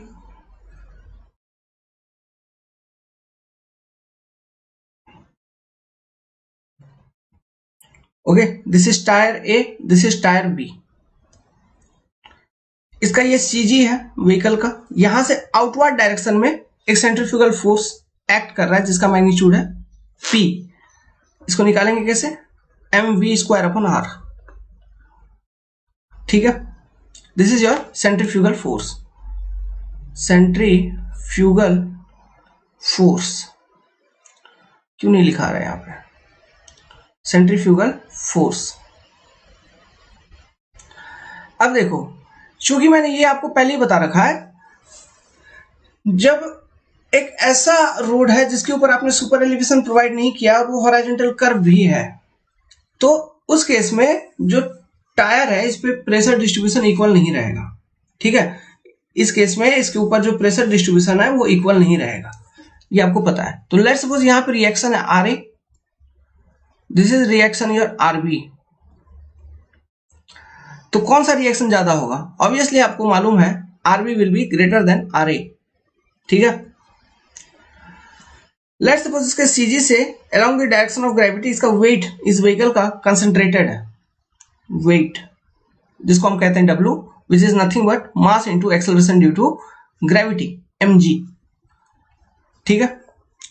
नाउ तो चूंकि अभी जो मैंने आपको फोटो दिखाया उस फोटो से आपको रिलेट कर पाएंगे, यहाँ पे सेंट्रीफ्यूगल फोर्स आउटवर्ड डायरेक्शन में है, सो स्किडिंग अगर होगा यहाँ पे इस वाले डायग्राम के अकॉर्डिंग, तो आपका जो चक्का है ये मान लो पिछला चक्का है, पिछला चक्का आउटवर्ड डायरेक्शन में से स्किड कर जाएगा, घिसक जाएगा, समझ रहे हो? तो वो नहीं घिसके, इसके लिए कौन उसको रोकेगा? लैटरल डायरेक्शन में, क्योंकि वो साइड में घिसक रहा है, तो लैटरल डायरेक्शन में जो आपका फ्रिक्शन अप्लाइड होगा, है ना, वो लैटरल डायरेक्शन में फ्रिक्शन कैसे अप्लाइड होगा? कहां पर? यहां पर। फ्रिक्शन फोर्स बेसिकली टायर और रोड सरफेस के कांटेक्ट के बीच में अप्लाइड होगा। This is your friction force F। अब ये फ्रिक्शन फोर्स इक्वल टू क्या? फ्रिक्शन फोर्स निकालने का तरीका क्या है? मैंने आपको पहले बताया था, normal force into coefficient of friction. तो यहाँ पे कौन सा फ्रिक्शन एक्टिव है? Lateral friction. So coefficient of lateral friction यहां पे रोल प्ले कर रहा है। लैटरल फ्रिक्शन किस चीज में रोल प्ले कर रहा है? व्हीकल को स्किड होने से प्रिवेंट करने में रोल प्ले कर रहा है। किस तरह का skid? Lateral skidding. Lateral skidding किसके कारण हो रही है? Due to centrifugal force. कब हो रही है? जब एक व्हीकल एक ऐसे हॉरिजॉन्टल कर्व के ऊपर मूव करेगा जहां पर सुपर एलिवेशन आपने प्रोवाइड नहीं किया है, तो वहां पर ड्यू टू सेंट्रीफ्यूगल फोर्स आपका लैटरल स्किडिंग होने का चांसेस है, ठीक है। तो उस चीज को प्रिवेंट कर रहा है कौन? कोफिशिएंट ऑफ लैटरल फ्रिक्शन, मतलब फ्रिक्शन फोर्स, लैटरल डायरेक्शन में जो फ्रिक्शन फोर्स आपका डेवलप हो रहा है। तो let's suppose coefficient of lateral friction को मैं कहता हूं स्मॉल f, जिसकी मैग्नीट्यूड जो इंडियन रोड कांग्रेस है IRC वो रिकमेंड करता है कि ये मैग्नीट्यूड हमको 0.15 सिलेक्ट करना है, ये याद रखिएगा। ठीक है, इसको आपको कितना सिलेक्ट करना है 0.15। ठीक है, तो ये आपको पता चल गया coefficient of lateral friction is small f। Now by this equilibrium equation आप ये भी बता सकते हो कि ये जो W होगा, ये W बराबर nothing but RA plus RB, total weight of the vehicle ही तो टायर के थ्रू से रोड के ऊपर ट्रांसफर होगा, तो वो total weight of vehicle equal to क्या है RA प्लस RB। अब RA प्लस RB दोनों अनइक्वल है, मतलब दोनों रिएक्शन यहाँ पे सेम नहीं है, इसलिए मैंने ये सिस्टम आपको बताया। ओके, सो अगर टेक्निकली आप फ्रिक्शन फोर्स बताएंगे, यहाँ पे ये जो फ्रिक्शन फोर्स मैं बता रहा हूँ लैटरल डायरेक्शन में जो एक्टिव है, तो टेक्निकली अगर आपको ये फ्रिक्शन फोर्स बताना है F, तो ये F इक्वल टू क्या होगा coefficient of lateral friction into reaction RA plus coefficient of lateral friction into reaction RB। ठीक है, तो which will be nothing but coefficient of lateral friction को कॉमन निकाल लीजिए RA plus RB, so which is nothing but F into W, weight of the body, weight of the vehicle. So this is your friction force acting in lateral direction against the centrifugal force. This is your force of friction.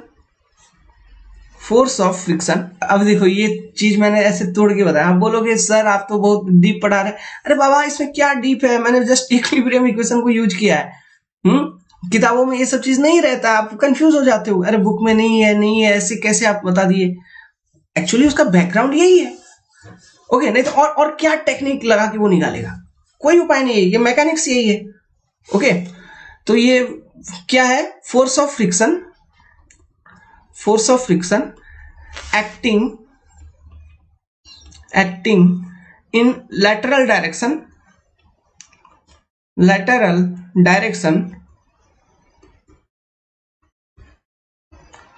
against the centrifugal force।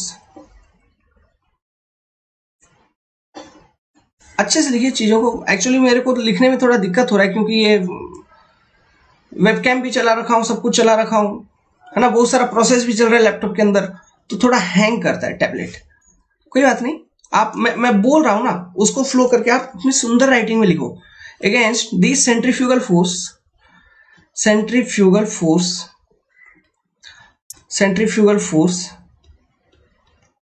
in resisting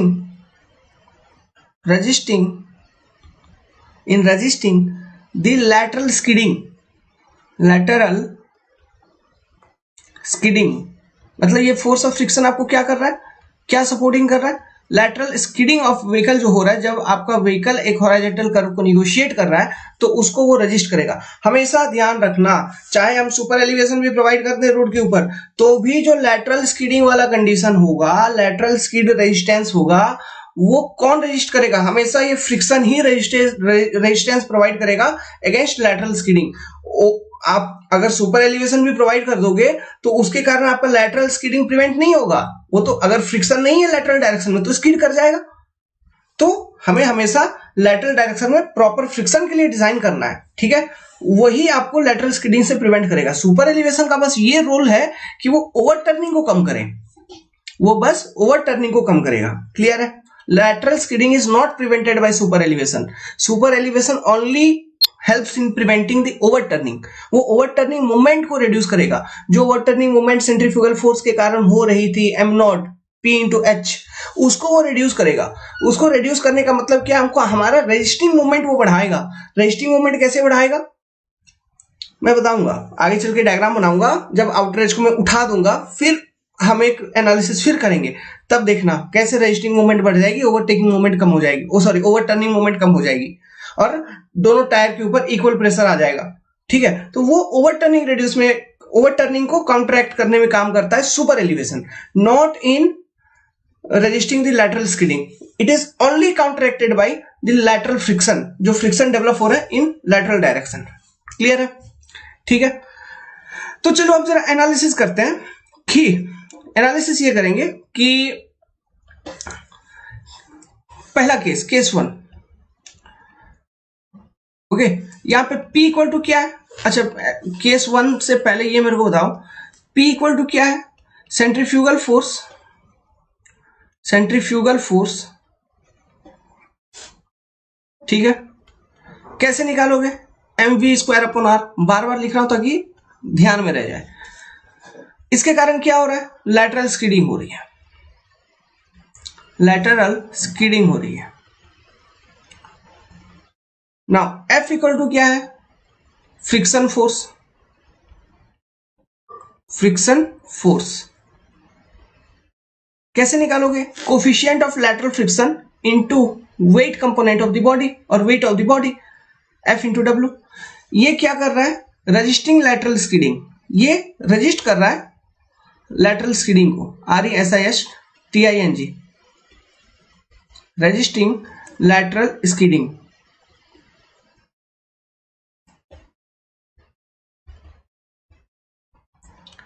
ठीक है, यहां तक चीजें समझ में आई, clear cut सब चीज है, कोई कंफ्यूजन नहीं।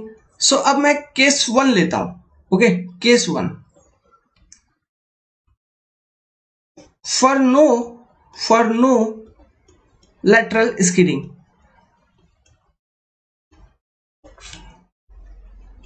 मैं ये चाहता हूं कि मेरे रोड के ऊपर लैटरल स्किडिंग ना हो। इसके लिए मेरा क्या कंडीशन बनेगा? सिंपल सी बात है, force of friction F must be greater than equal to centrifugal force. यही केस बनेगा, F must be greater than equal to centrifugal force. इसको थोड़ा सा एक्सपैंड करूं बाबू, एक्सपैंड अगर करूंगा तो F into W must be greater then P। ठीक है, अब यहां पे देखो तो F must B okay greater than P by W, या फिर और हम ऐसे लिख सकते हैं कि P by W must be less then F। अब what is this P by W? ये पहचानते हो, जानते हो P बाई डब्ल्यू? इससे पहले मैंने बताया था, इट इज सेंट्रीफ्यूगल रेशियो या फिर इंपैक्ट फैक्टर। ठीक है, तो ये जो कंडीशन हम अब यहां पे पढ़ रहे हैं, हम पढ़ रहे हैं सेंट्रीफ्यूगल रेशियो या फिर impact factor against lateral skidding, in case of lateral skidding. ठीक है, सो आपका लैटरल स्किडिंग ना हो, इसके लिए जो सेंट्रीफ्यूगल रेशियो या फिर इंपैक्ट फैक्टर है P by W, it must be less then coefficient of lateral friction, and this coefficient of lateral friction is nothing but according to IRC recommendation this value is 0.15। so ये ratio 0.15 से अगर कम है, कौन सा? P by W का ratio. P कैसे निकालोगे? P कैसे निकालोगे? mv²/r। ठीक है, P निकाल लिया। Wait of the body question में गिवन होगा, या फिर दोनों चक्के के बीच का रिएक्शन दिया होगा, तो दोनों रिएक्शन को ऐड कर दो, वही वेट ऑफ द बॉडी हो गया। इसलिए वो रिएक्शन वाला सिस्टम आपको बताया था।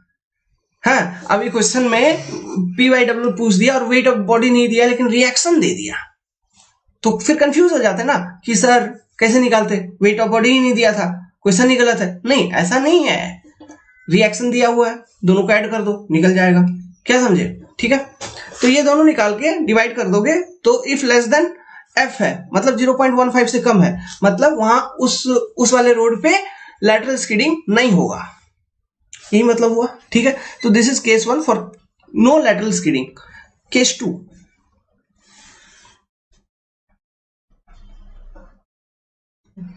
फॉर लैटरल स्किडिंग, मतलब लैटरल स्किडिंग हो रहा है।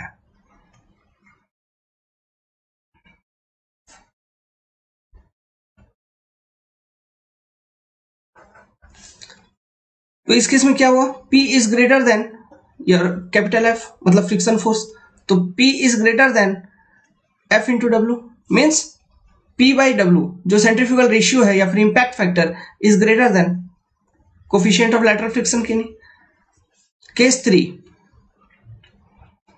At verge of lateral skidding, at verge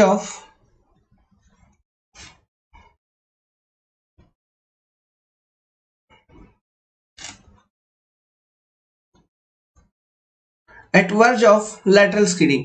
ठीक है, मतलब P इक्वल टू F हो गया, means P by W equal to जो सेंट्रीफ्यूगल रेशियो है, it will be equal to small f। ठीक है, सो ये समझ गए। इंपॉर्टेंट एग्जाम में पूछेंगे ये सब चीज, ऑब्जेक्टिव एग्जाम छोटा छोटा, राजस्थान JEE DSSB ये वो AE का स्टेट लेवल का, उसमें तो ये सब घूमते रहते हैं, ये सब तो उनके लिए बहुत फेवरेट क्वेश्चन, बहुत बड़े बड़े क्वेश्चन हो गए। ओके, वहां पे ऐसे घूमते रहेंगे ये सब क्वेश्चन, OPSC GPSC ये ASC वो PSC UPSC, ये सब में थोड़ा कॉन्सेप्चुअल पूछेगा, जैसा कि पढ़ा रहे हैं, जो बात बोल रहे हैं, कॉन्सेप्ट जो बता रहे हैं, उन सब चीजों को मेन फोकस करिए। हाँ, तो अगर मैं बोलूं कि व्हाट इज सेंट्रीफ्यूगल रेशियो या फिर P बाई डब्ल्यू, ठीक है, P बाई डब्ल्यू मतलब सेंट्रीफ्यूगल रेशियो और इम्पैक्ट फैक्टर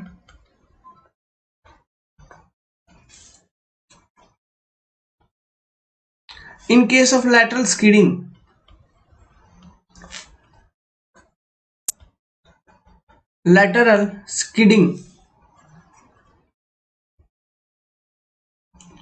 is कितना, F, coefficient of lateral friction. ठीक है, ये F क्या है, it is coefficient of lateral friction. Clear है? तो हमने 2 पार्ट कवर कर लिया, अब तीसरा पार्ट, ठीक है, third part C। Okay, means आपका lateral overturning and lateral skidding combined form में हो रहा है, तो इससे रिलेटेड कुछ कुछ केसेस हैं वो भी डिस्कस कर लेते हैं। ओवरटर्निंग अब आपको समझ में आएगा इजीली। अब हम कोई डायग्राम वायग्राम नहीं बनाएंगे। Overturning plus lateral skidding combined, lateral skidding हम केवल सेंट्रीफ्यूगल रेशियो के बारे में देखेंगे, स्किडिंग कंबाइंड।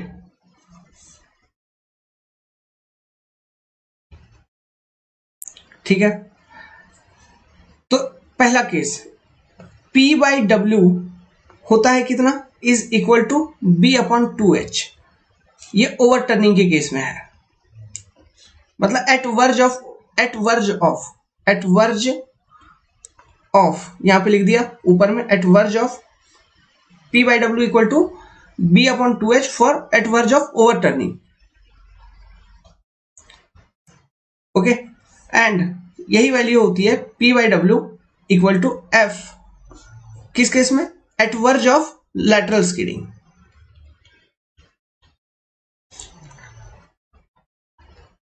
लैटरल स्किडिंग, ठीक है। सो अगर मैं आपसे कहूं कि पहला case, case 1, for no overturning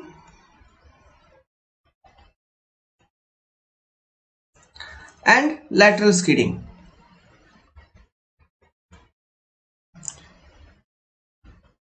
मतलब ओवरटर्निंग भी ना हो, लैटरल स्किडिंग भी ना हो, तो ये जो सेंट्रीफ्यूगल रेशियो है या फिर इंपैक्ट फैक्टर है P by W, it must be less then B upon 2H and it must be also less than F की नहीं। ये केस 1 बन जाएगा। पूछते हैं एग्जाम में पूछते हैं कि P by W must be less then B upon 2H and must be less then F। ठीक है, अगर ये दोनों से कम है तो लैटरल स्किडिंग नहीं होगा, ना ओवरटर्निंग होगा। केस 2 फॉर बोथ, दोनों हो गया, ओवरटर्निंग एंड लैटरल स्किडिंग,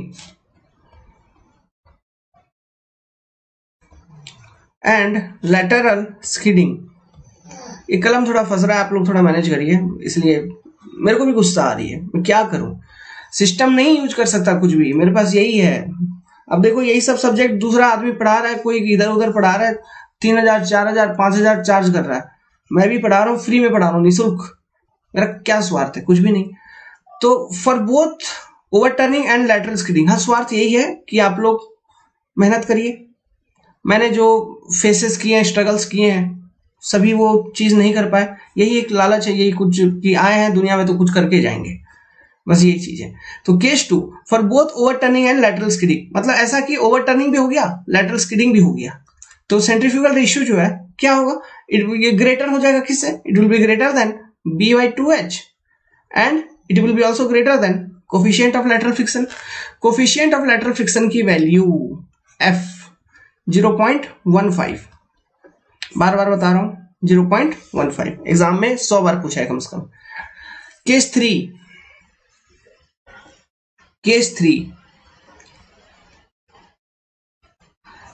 3 ऐसा है कि देखो हुआ ये कि आपका गाड़ी जो है रोड के ऊपर चल रहा है, कर्व के ऊपर चल रहा है, लैटरल स्किडिंग पहले हुआ, ठीक है, पहले लैटरल स्किडिंग हो गई, ओवरटर्निंग बाद में होगी, वो अलग चीज है, लेकिन पहले लैटरल स्किडिंग हुई। ठीक है, lateral skidding occurs before overturning. तो ऐसे केसेस में रिलेशनशिप क्या होगा, मतलब मैं कह रहा हूं कि lateral skidding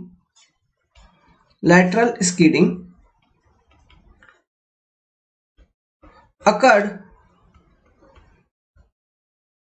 OCCURED occurred before overturning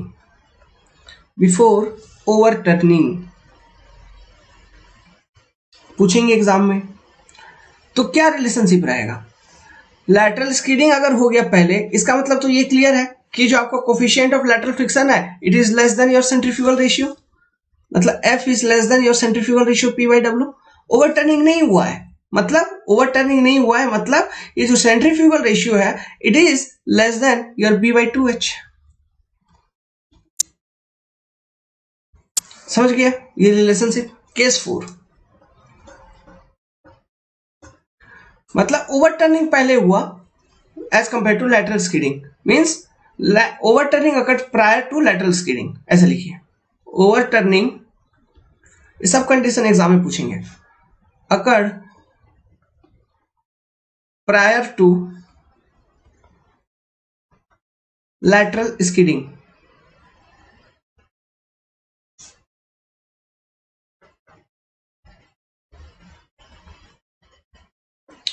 तो कंडीशन क्या बनेगा, इसका मतलब ये बना कि your B/2H is less than P/W, क्योंकि B/2H अगर P/W से लेस है तभी ओवरटर्निंग होगा, तो ये ओवरटर्निंग हो गया। हाँ, but P/W is less than F, इसलिए लैटरल स्किडिंग नहीं हुआ, पहले ओवरटर्निंग हो गया। समझ गए, जो मिनिमम होगा उसी के कंपैरिजन में ना सबसे पहले फेलियर होगी। ठीक है, अच्छा यहां पे देखो, और एक थोड़ा सा एक पॉइंट मेरे दिमाग में आया, अभी ऐड करना चाहता हूं। ओके, किधर गया, हाँ इस वाले पेज पे देखो, ये जो केस मैंने अभी बताया, case for no overturning and lateral skidding. ठीक है, जो सेंट्रीफ्यूगल रेशियो है P/W, आप लोग भी पूछा नहीं, मैं भी बोला नहीं, जो सेंट्रीफ्यूगल रेशियो है P/W, मैंने बोला सिर्फ कि it must be less than B/2H and it must be also less than F। ठीक है, तो अब मैं आपसे क्वेश्चन एराइज करता हूं कि चलो वो बी बाई मतलब सेंट्रीफ्यूगल रेशियो जो है कि वो कम है किससे, मतलब B/2H से भी कम है तो F से भी कम है, मतलब जो क्रिटिकल, मैं पूछना ये चाहता हूं जो क्रिटिकल है, ठीक है, वो क्या है, वो मिनिमम, इन दोनों में से मिनिमम, मतलब B/2H एंड F, इन दोनों में से जो मिनिमम होगा उससे मिनिमम होना, मतलब उससे कम होना चाहिए आपका P/W, है ना, मतलब इन दोनों का मिनिमम से कम अगर है आपका P/W तो ना ओवरटर्निंग होगा ना लैटरल स्किडिंग होगा। तो ये मिनिमम भी कभी कभी ये भी कंफ्यूज करेगा आपको, तो इसको ध्यान रखना, या फिर सिंपली यही ध्यान रखना कि P/W must be less than B/2H and P/W जो है वो F से भी कम होना चाहिए, B/2H से भी कम होना चाहिए और F से भी कम होना चाहिए। ठीक है, सो इसी के साथ हमने बेसिक्स कवर कर लिया। ठीक है, अब जो हमारा, अब आगे हम पढ़ेंगे, अब हम पढ़ेंगे सुपर एलिवेशन के कॉन्सेप्ट एंड सुपर एलिवेशन को डिजाइन करेंगे। ठीक है, सो देखिए, हेडिंग बनाइए super elevation. Super elevation, super elevation को हम बैंकिंग भी कहते हैं, बैंकिंग। ठीक है, बैंकिंग मतलब ये नहीं कि पैसा इधर उधर सेंड करना, वो बैंकिंग नहीं, बैंकिंग मतलब हाइट को राइज करना। सो सुपर एलिवेशन को अगर डिफाइन करेंगे, इसको आप कैसे डिफाइन कर सकते हैं, it is the process, it is the process to raise the level of outer edge of road with respect to WRT inner edge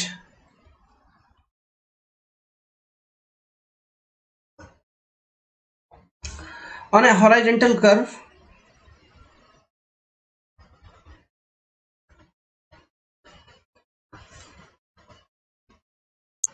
such that such that overturning of vehicle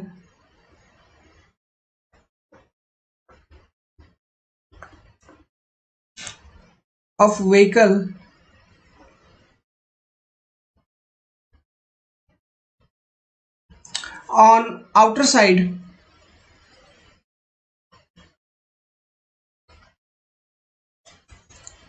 फिर वही वही कहानी वही फंस रहा है, इसलिए मैं थोड़ा बोर हो रहा हूं। On outer side is avoided. इस तरह से हम सुपर एलिवेशन को डिफाइन कर सकते हैं। इसमें और क्या क्या लिख सकते हैं? इसमें लिख सकते हैं हम कि जैसे due to provision of super elevation the pressure distribution below both the tyres are becomes equal. Okay, ये पॉइंट ऐड कर सकते हैं।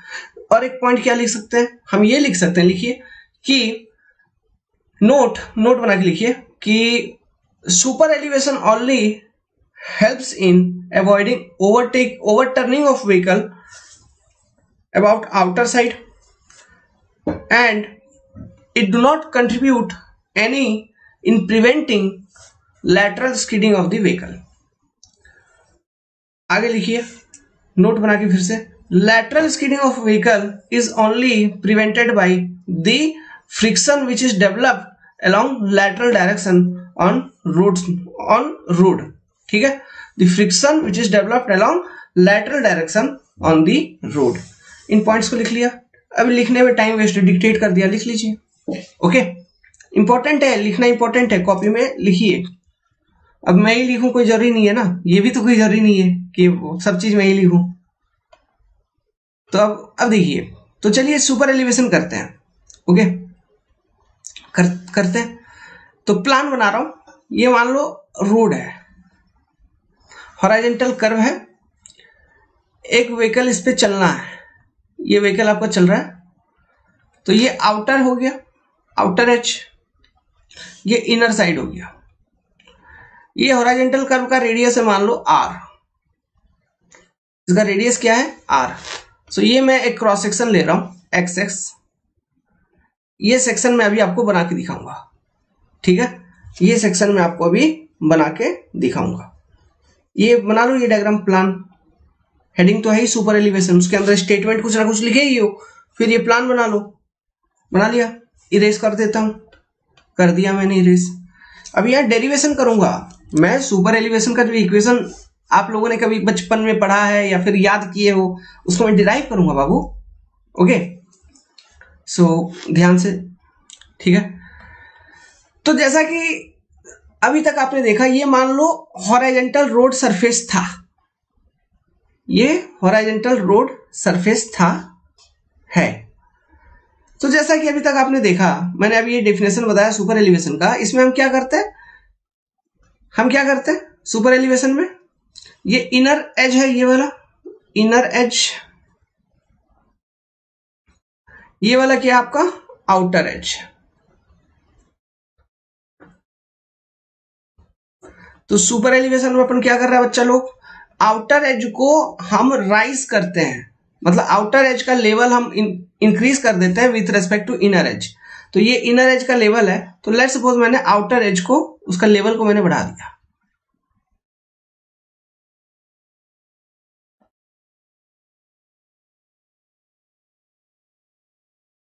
ठीक है, अब ये है मेरा रोड सरफेस, जो मेरा नया वाला रोड सरफेस है।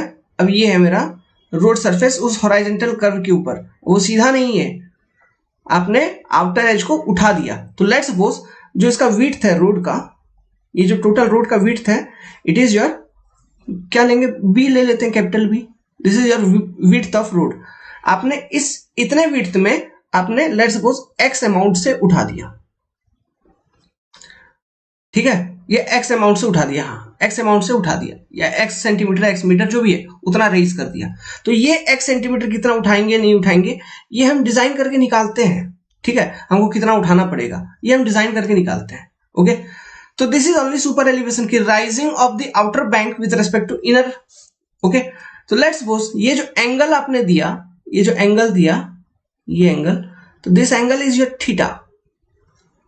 यहां पे दिखा कि नहीं आपको, मैं कलर चेंज कर देता हूं, मतलब ये मैंने इधर से एक सेंटर लाइन ले लिया, इधर से एक सेंटर लाइन ले लिया, ऐसा।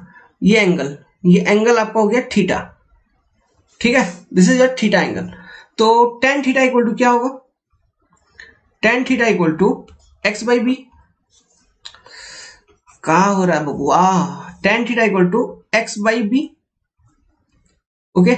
इसी को हम कहेंगे E, या फिर इसी को हम कहेंगे सुपर एलिवेशन, सुपर एलिवेशन, समझ गए, ओके। सो अगर हम परसेंटेज के फॉर्म में देखेंगे, परसेंटेज के फॉर्म में, तो जैसा मैंने क्रॉस स्लोप आपको बताया था, तो ये ओके स्लोप बताया था, तो वहां पे मैंने क्या किया था कि हम ये करते थे कि x बाई 100 ले लेते थे, मतलब ये b के जगह पे ये हम मान लेते थे कि 100 मीटर में मैं ये इस तरह से कुछ रिप्रेजेंट करूंगा कि 100 मीटर में अगर 100 मीटर चौड़ा रोड है तो मेरे को कितना ऊपर उठाना था, इस तरह से मैं कुछ एक्सप्रेस करूंगा। तो ये परसेंटेज के फॉर्म में एक्सप्रेस किया जाता है। तो कभी कभी आप परसेंटेज के फॉर्म में एक्सप्रेशन भी उसका देखेंगे, तो क्या है, नथिंग बट x अपॉन 100, समझ गए, x अपॉन 100, b की जगह 100 है। फिर वो निकालने के बाद फिर हम within corresponding to b हम निकाल लेंगे कि कितना है, वो इजीली पता चल जाता है, वो सब मैं सिंपल जो मतलब सिमिलर ट्रायंगल के कॉन्सेप्ट से हम निकाल लेंगे ये सब चीज। खैर चलो, अब सुपर एलिवेशन हम प्रोवाइड कर दिए रोड के ऊपर, अब इसका इक्वेशन को मैं डिराइव करना चालू करता हूं। तो सबसे पहले तो मैं क्या करूंगा, एक गाड़ी बनाऊंगा, इसे मिटा देता हूं, लिख लीजिए, यहाँ पे थोड़ा गंदा हो गया, इसको भी थोड़ा सा मिटाता हूं मैं, तो साफ साफ दिखेगा तो मेरे को अच्छा होगा। रुक जाइए,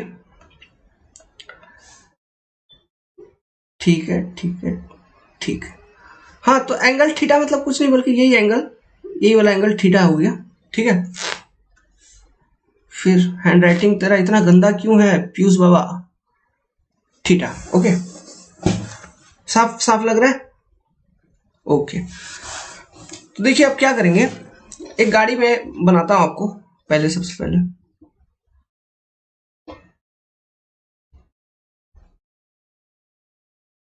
मतलब पहले जो गाड़ी हॉरिजॉन्टल रोड पे चल रही थी वो फ्लैट एकदम एकदम सीधा ही चल रही थी, लेकिन अब चूंकि आप उठा दिए तो कुछ टिल्टेड तो रहेगी, तो गाड़ी भी तो टिल्टेड होगा, ठीक है। ये गाड़ी हो गया, ये गाड़ी का पहिया हो गया,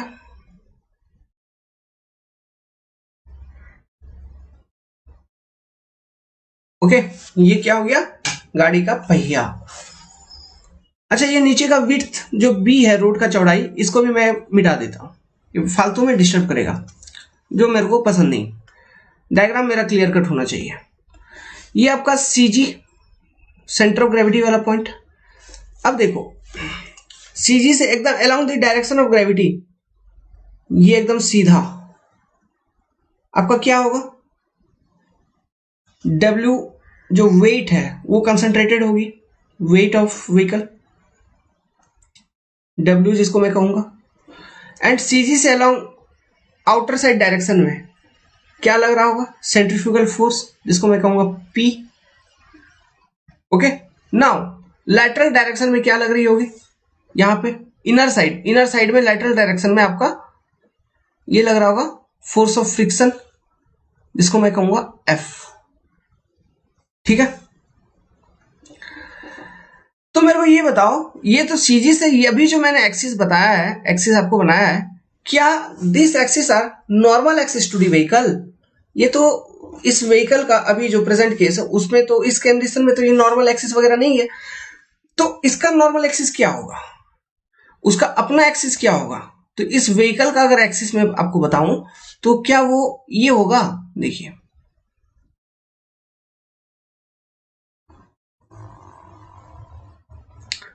ये एक एक्सिस और दूसरा एक्सिस हो गया ये, और इन दोनों के बीच में एंगल कितना होगा, ये एंगल, यहां पे ये एंगल थीटा और इधर ये एंगल थीटा,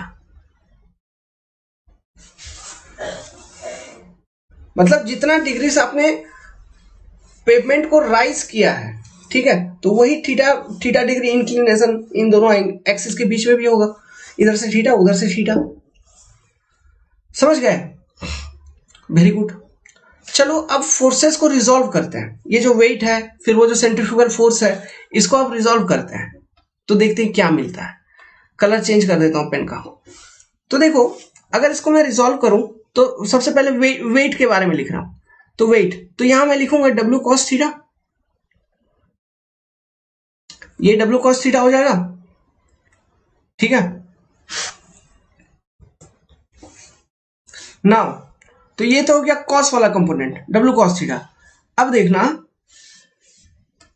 इस वाले डायरेक्शन में, मतलब अपोजिट डायरेक्शन में। अपोजिट डायरेक्शन कहने का मतलब है, थोड़ा ये कर लेता हूं, ये CG है, CG से इधर ये वाला, ये आपका क्या होगा, ये W cos थीटा अगर ये हुआ तो ये आपका W sin थीटा लिखोगे आप, W sin थीटा। ये लिखे W sin थीटा। अब देखो, ठीक है, ये वेट का रिजोल्यूशन कर लिया आपने। सेंट्रीफ्यूगल फोर्स का रिजोल्यूशन करते हैं। तो ये जो पिंक वाला एक्सिस है, इसके अराउंड देखो, ये फोर्स क्या हो जाएगा, P cos थीटा। ये P cos थीटा होगा,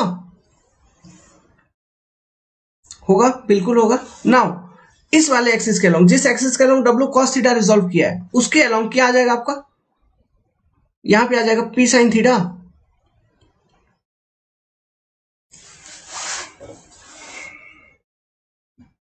यहां पे आ जाएगा आपका P sin थीटा आ जाएगा, समझे क्या। ओके, मतलब ये P था, P को P cos theta, P sin theta. W था, W को W cos theta, W sin theta. समझ गए रिजोल्यूशन फोर्सेस की यहां पे इस केस में। अब मेरे को ये बताओ, ये जो गाड़ी है, इसका जो नॉर्मल एक्सिस है वो कौन सा है, ये वाला नॉर्मल एक्सिस हुआ ना। This is your, just a minute यार, क्या हो गया, this is your normal axis, है कि नहीं, दिखा कि नहीं। एंड इसका लाइन डायग्राम बना दूं क्या सिंपली, एक, या समझ में आ गया, एक लाइन डायग्राम भी सिंपली बनाता हूं। देखो मेरे को थोड़ा क्लमजी हो गया, मैं और एक डायग्राम बनाता हूं। ये आपका रोड था, आपने क्या किया, सुपर एलिवेशन प्रोवाइड किया, इस रोड को ऐसे उठा दिया बाई थीटा डिग्री। इसके ऊपर आपका एक व्हीकल है, ठीक है, एक व्हीकल है, ये दोनों उसके पहिए। दिस इज योर CG वाला पॉइंट, ठीक है। जो जनरली आपका हॉराइजेंटल एक्सिस पे, अगर हॉराइजेंटल प्लेन पे आपका गाड़ी रहता तो जो कार्टेशियन कोऑर्डिनेट सिस्टम में जो एक्सिस आपको दिखता, CG से डाउनवर्ड एकदम वेट कंसंट्रेटेड होता ये, एंड आउटर डायरेक्शन में ये आपको P सेंट्रीफ्यूगल फोर्स लग रही होती। लेकिन चूंकि अभी इंक्लाइंड है, तो इस इंक्लाइंड प्लेन के अलोंग जो एक्सिसेस होंगे वो होगा इंक्लाइंड डायरेक्शन में ही होगा, तो वो ये एक एक्सिस हो जाएगा आपका, ठीक है। और ये होगा आपका normal axis to the vehicle, जिसको मैं कहूंगा N, and this will be another axis, okay. इनका ये एंगल होगा थीटा, ये भी एंगल होगा कितना, थीटा। अब मैं अगर फोर्स को रिजोल्यूशन करूं, तो ये W को अगर रिजोल्व करूं, W फोर्स को सबसे पहले, तो यहां पे मैं क्या लिखूंगा, W cos थीटा, फिर W sin थीटा किधर हो जाएगा, इधर, ये हो जाएगा आपका W sin थीटा। नाउ एक चीज देखिए, इस डायरेक्शन में, ठीक है, ये क्रॉस स्लोप के इस डायरेक्शन में आपका टायर और रोड के बीच में एक फोर्स और एक्ट कर रहा होगा, जिसको मैं क्या कहूंगा, फ्रिक्शन फोर्स F, ओके। तो ये W का रिजोल्यूशन हो गया। अब सेंट्रीफ्यूगल फोर्स का अगर रिजोल्यूशन करें तो देखिए, इसका cos component P cos theta, यहां पे ये हो गया P cos थीटा। अब इसका साइन कंपोनेंट मतलब नीचे आ जाएगा, किस पे, इस वाले एक्सिस पे, P sin थीटा, ठीक है, समझ गए। ये आपका इनर वाला और ये आपका आउटर वाला, ओके। अब मेरे को बैलेंस करना है, इक्विलिब्रियम कंडीशन यहां पे लिखनी है कि ये जो क्रॉस स्लोप है, इस क्रॉस स्लोप के अलोंग मेरा इक्विलिब्रियम फोर्स क्या है, वो मेरे को अब लिखना है। तो देखो, along cross slope, along cross slope for equilibrium,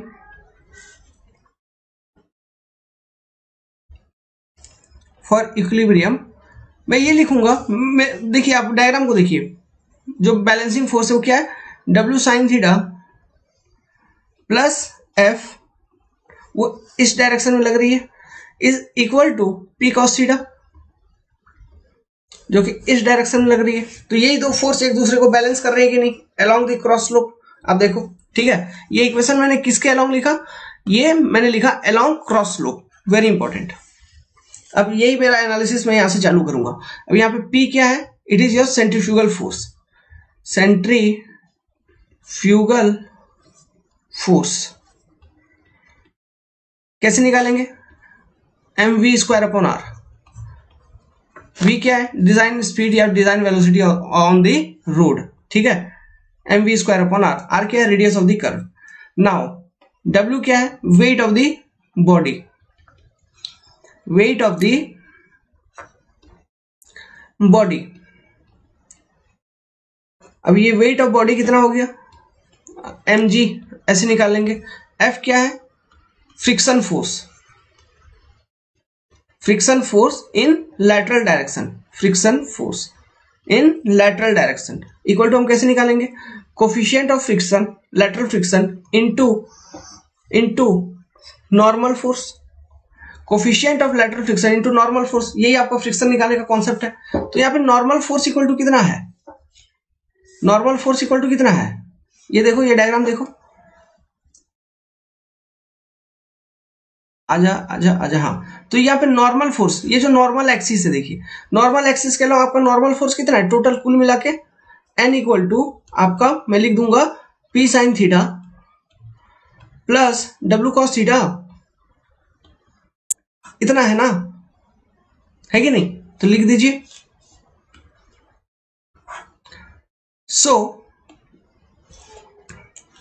तो अगर मैं अब इक्वेशन को कंप्लीट करूं, ठीक है, इक्वेशन को अगर कंप्लीट करूं तो मैं लिखूंगा W sine theta plus F P sine theta plus W cos theta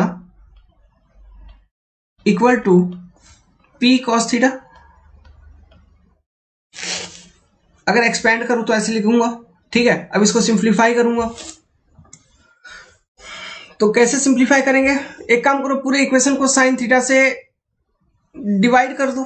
sine theta से डिवाइड करोगे क्या, कॉस थीटा से डिवाइड कर दो, पूरे इक्वेशन को कॉस थीटा से डिवाइड कर दो।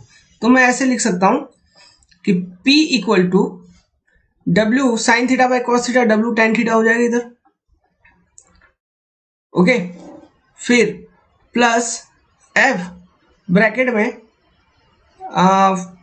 P, फिर यहां पे भी टेन थीटा हो गया, टेन थीटा प्लस W, ठीक है, प्लस W। इसको और थोड़ा सिंप्लीफाई करेंगे तो P equal to W tan theta plus F P tan theta plus FW, ये होगा। अब देखो, जिधर P है उधर P वाले टर्म को ले जाओ, तो मैं P माइनस FP अब हो गया FP टेन थीटा। सोचना पड़ता है बाबा, ऐसा नहीं है कि सब कुछ मैं याद किया हुआ हूं, पढ़ा हुआ हूं। टेन थीटा सब सही चल रहा है कि नहीं चल रहा है देखना पड़ता है। तो ये क्या लिखेंगे, W tan theta plus FW। अब यहां से P मैंने इधर से कॉमन निकाल लिया, P कॉमन निकाल लिया, तो क्या बचा मेरे पास, one minus F tan theta equal to, इधर से W कॉमन निकाल लिया, तो मेरे पास क्या बचा, वन प्लस, या फिर अच्छा इधर मेरे पास क्या बचा, टेन थीटा प्लस F बचा, यही, ठीक है। अब देखो, ये जो टेन थीटा है इसको मैं कहता हूं क्या, E, which is nothing but super elevation, पहले समझाया था, super elevation. tan theta is nothing but E, which is equal to your super elevation. So P तो यहां पे क्या बचेगा, P bracket one minus F tan theta, तो one minus FE, bracket close equal to W E plus F, W E plus F, ये बचा। ठीक है, अब इसको एक्सपेंड करो, इसको एक्सपेंड करो। एक्सपेंड क्या करो, P इक्वल टू क्या होता है, M V square upon R, 1 minus F E equal to W क्या होता है, M into G E plus F. दोनों बगल से M M कट गया तो V square upon R 1 minus F E equal to G times E plus F. Clear है? तो देखो, तो मैं ऐसा लिख सकता हूं कि क्या लिख सकता हूं, देखो E plus F divided by 1 minus F E equal to V square upon G R लिख दूं। संतुष्ट हो? लिख दिया। अब मैं क्या लिख सकता हूं, एक कंडीशन मैंने यहां पे देखा, इस इक्वेशन को देखा, मेरे को थोड़ा गड़बड़ लगा। गड़बड़ क्या है कि डिनोमिनेटर में देखो, ये वाले टर्म को देखो, 1 माइनस एफ ई, 1 माइनस एफ ई। तो ये देखो, ये जो एफ ई जो प्रोडक्ट है, एफ इंटू ई जो प्रोडक्ट है, it is far far far far far far far very far less than 1। अगर ये 1 से बहुत छोटा है, मतलब ये इसका वैल्यू 0.016, 0.0 मतलब ऐसा आएगा, 0.014 ऐसा कुछ, तो वो 1 से बहुत छोटा है। तो 1 से अगर इस चीज को हम सब्ट्रैक्ट करेंगे तो उसका वैल्यू ज्यादा कुछ डिफरेंट नहीं होगा, 0.99 या फिर 0.989 ऐसा कुछ वैल्यू रहेगा डिनोमिनेटर में।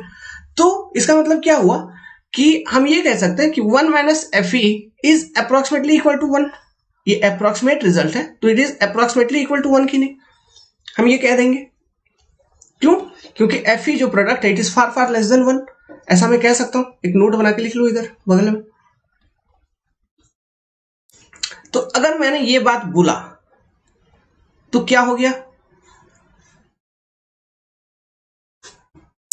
हैंग, थोड़ा पेशेंस रखो। तो E plus F equal to V square upon G R. So this is your equation, जिसके करस्पॉन्डिंग हम सुपर एलिवेशन के लिए डिजाइन करेंगे। इक्वेशन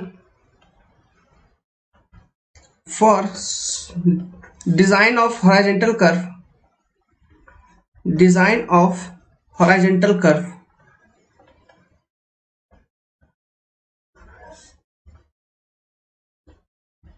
ठीक है, ये आपका बेसिक इक्वेशन हो गया। इक्वेशन क्या है, याद रहेगा, E plus F equal to V square upon G R. इसी इक्वेशन को यूज करके हम हॉरिजॉन्टल कर्व को डिजाइन करेंगे। कैसे करेंगे ये सब कुछ अभी मैं बताऊंगा।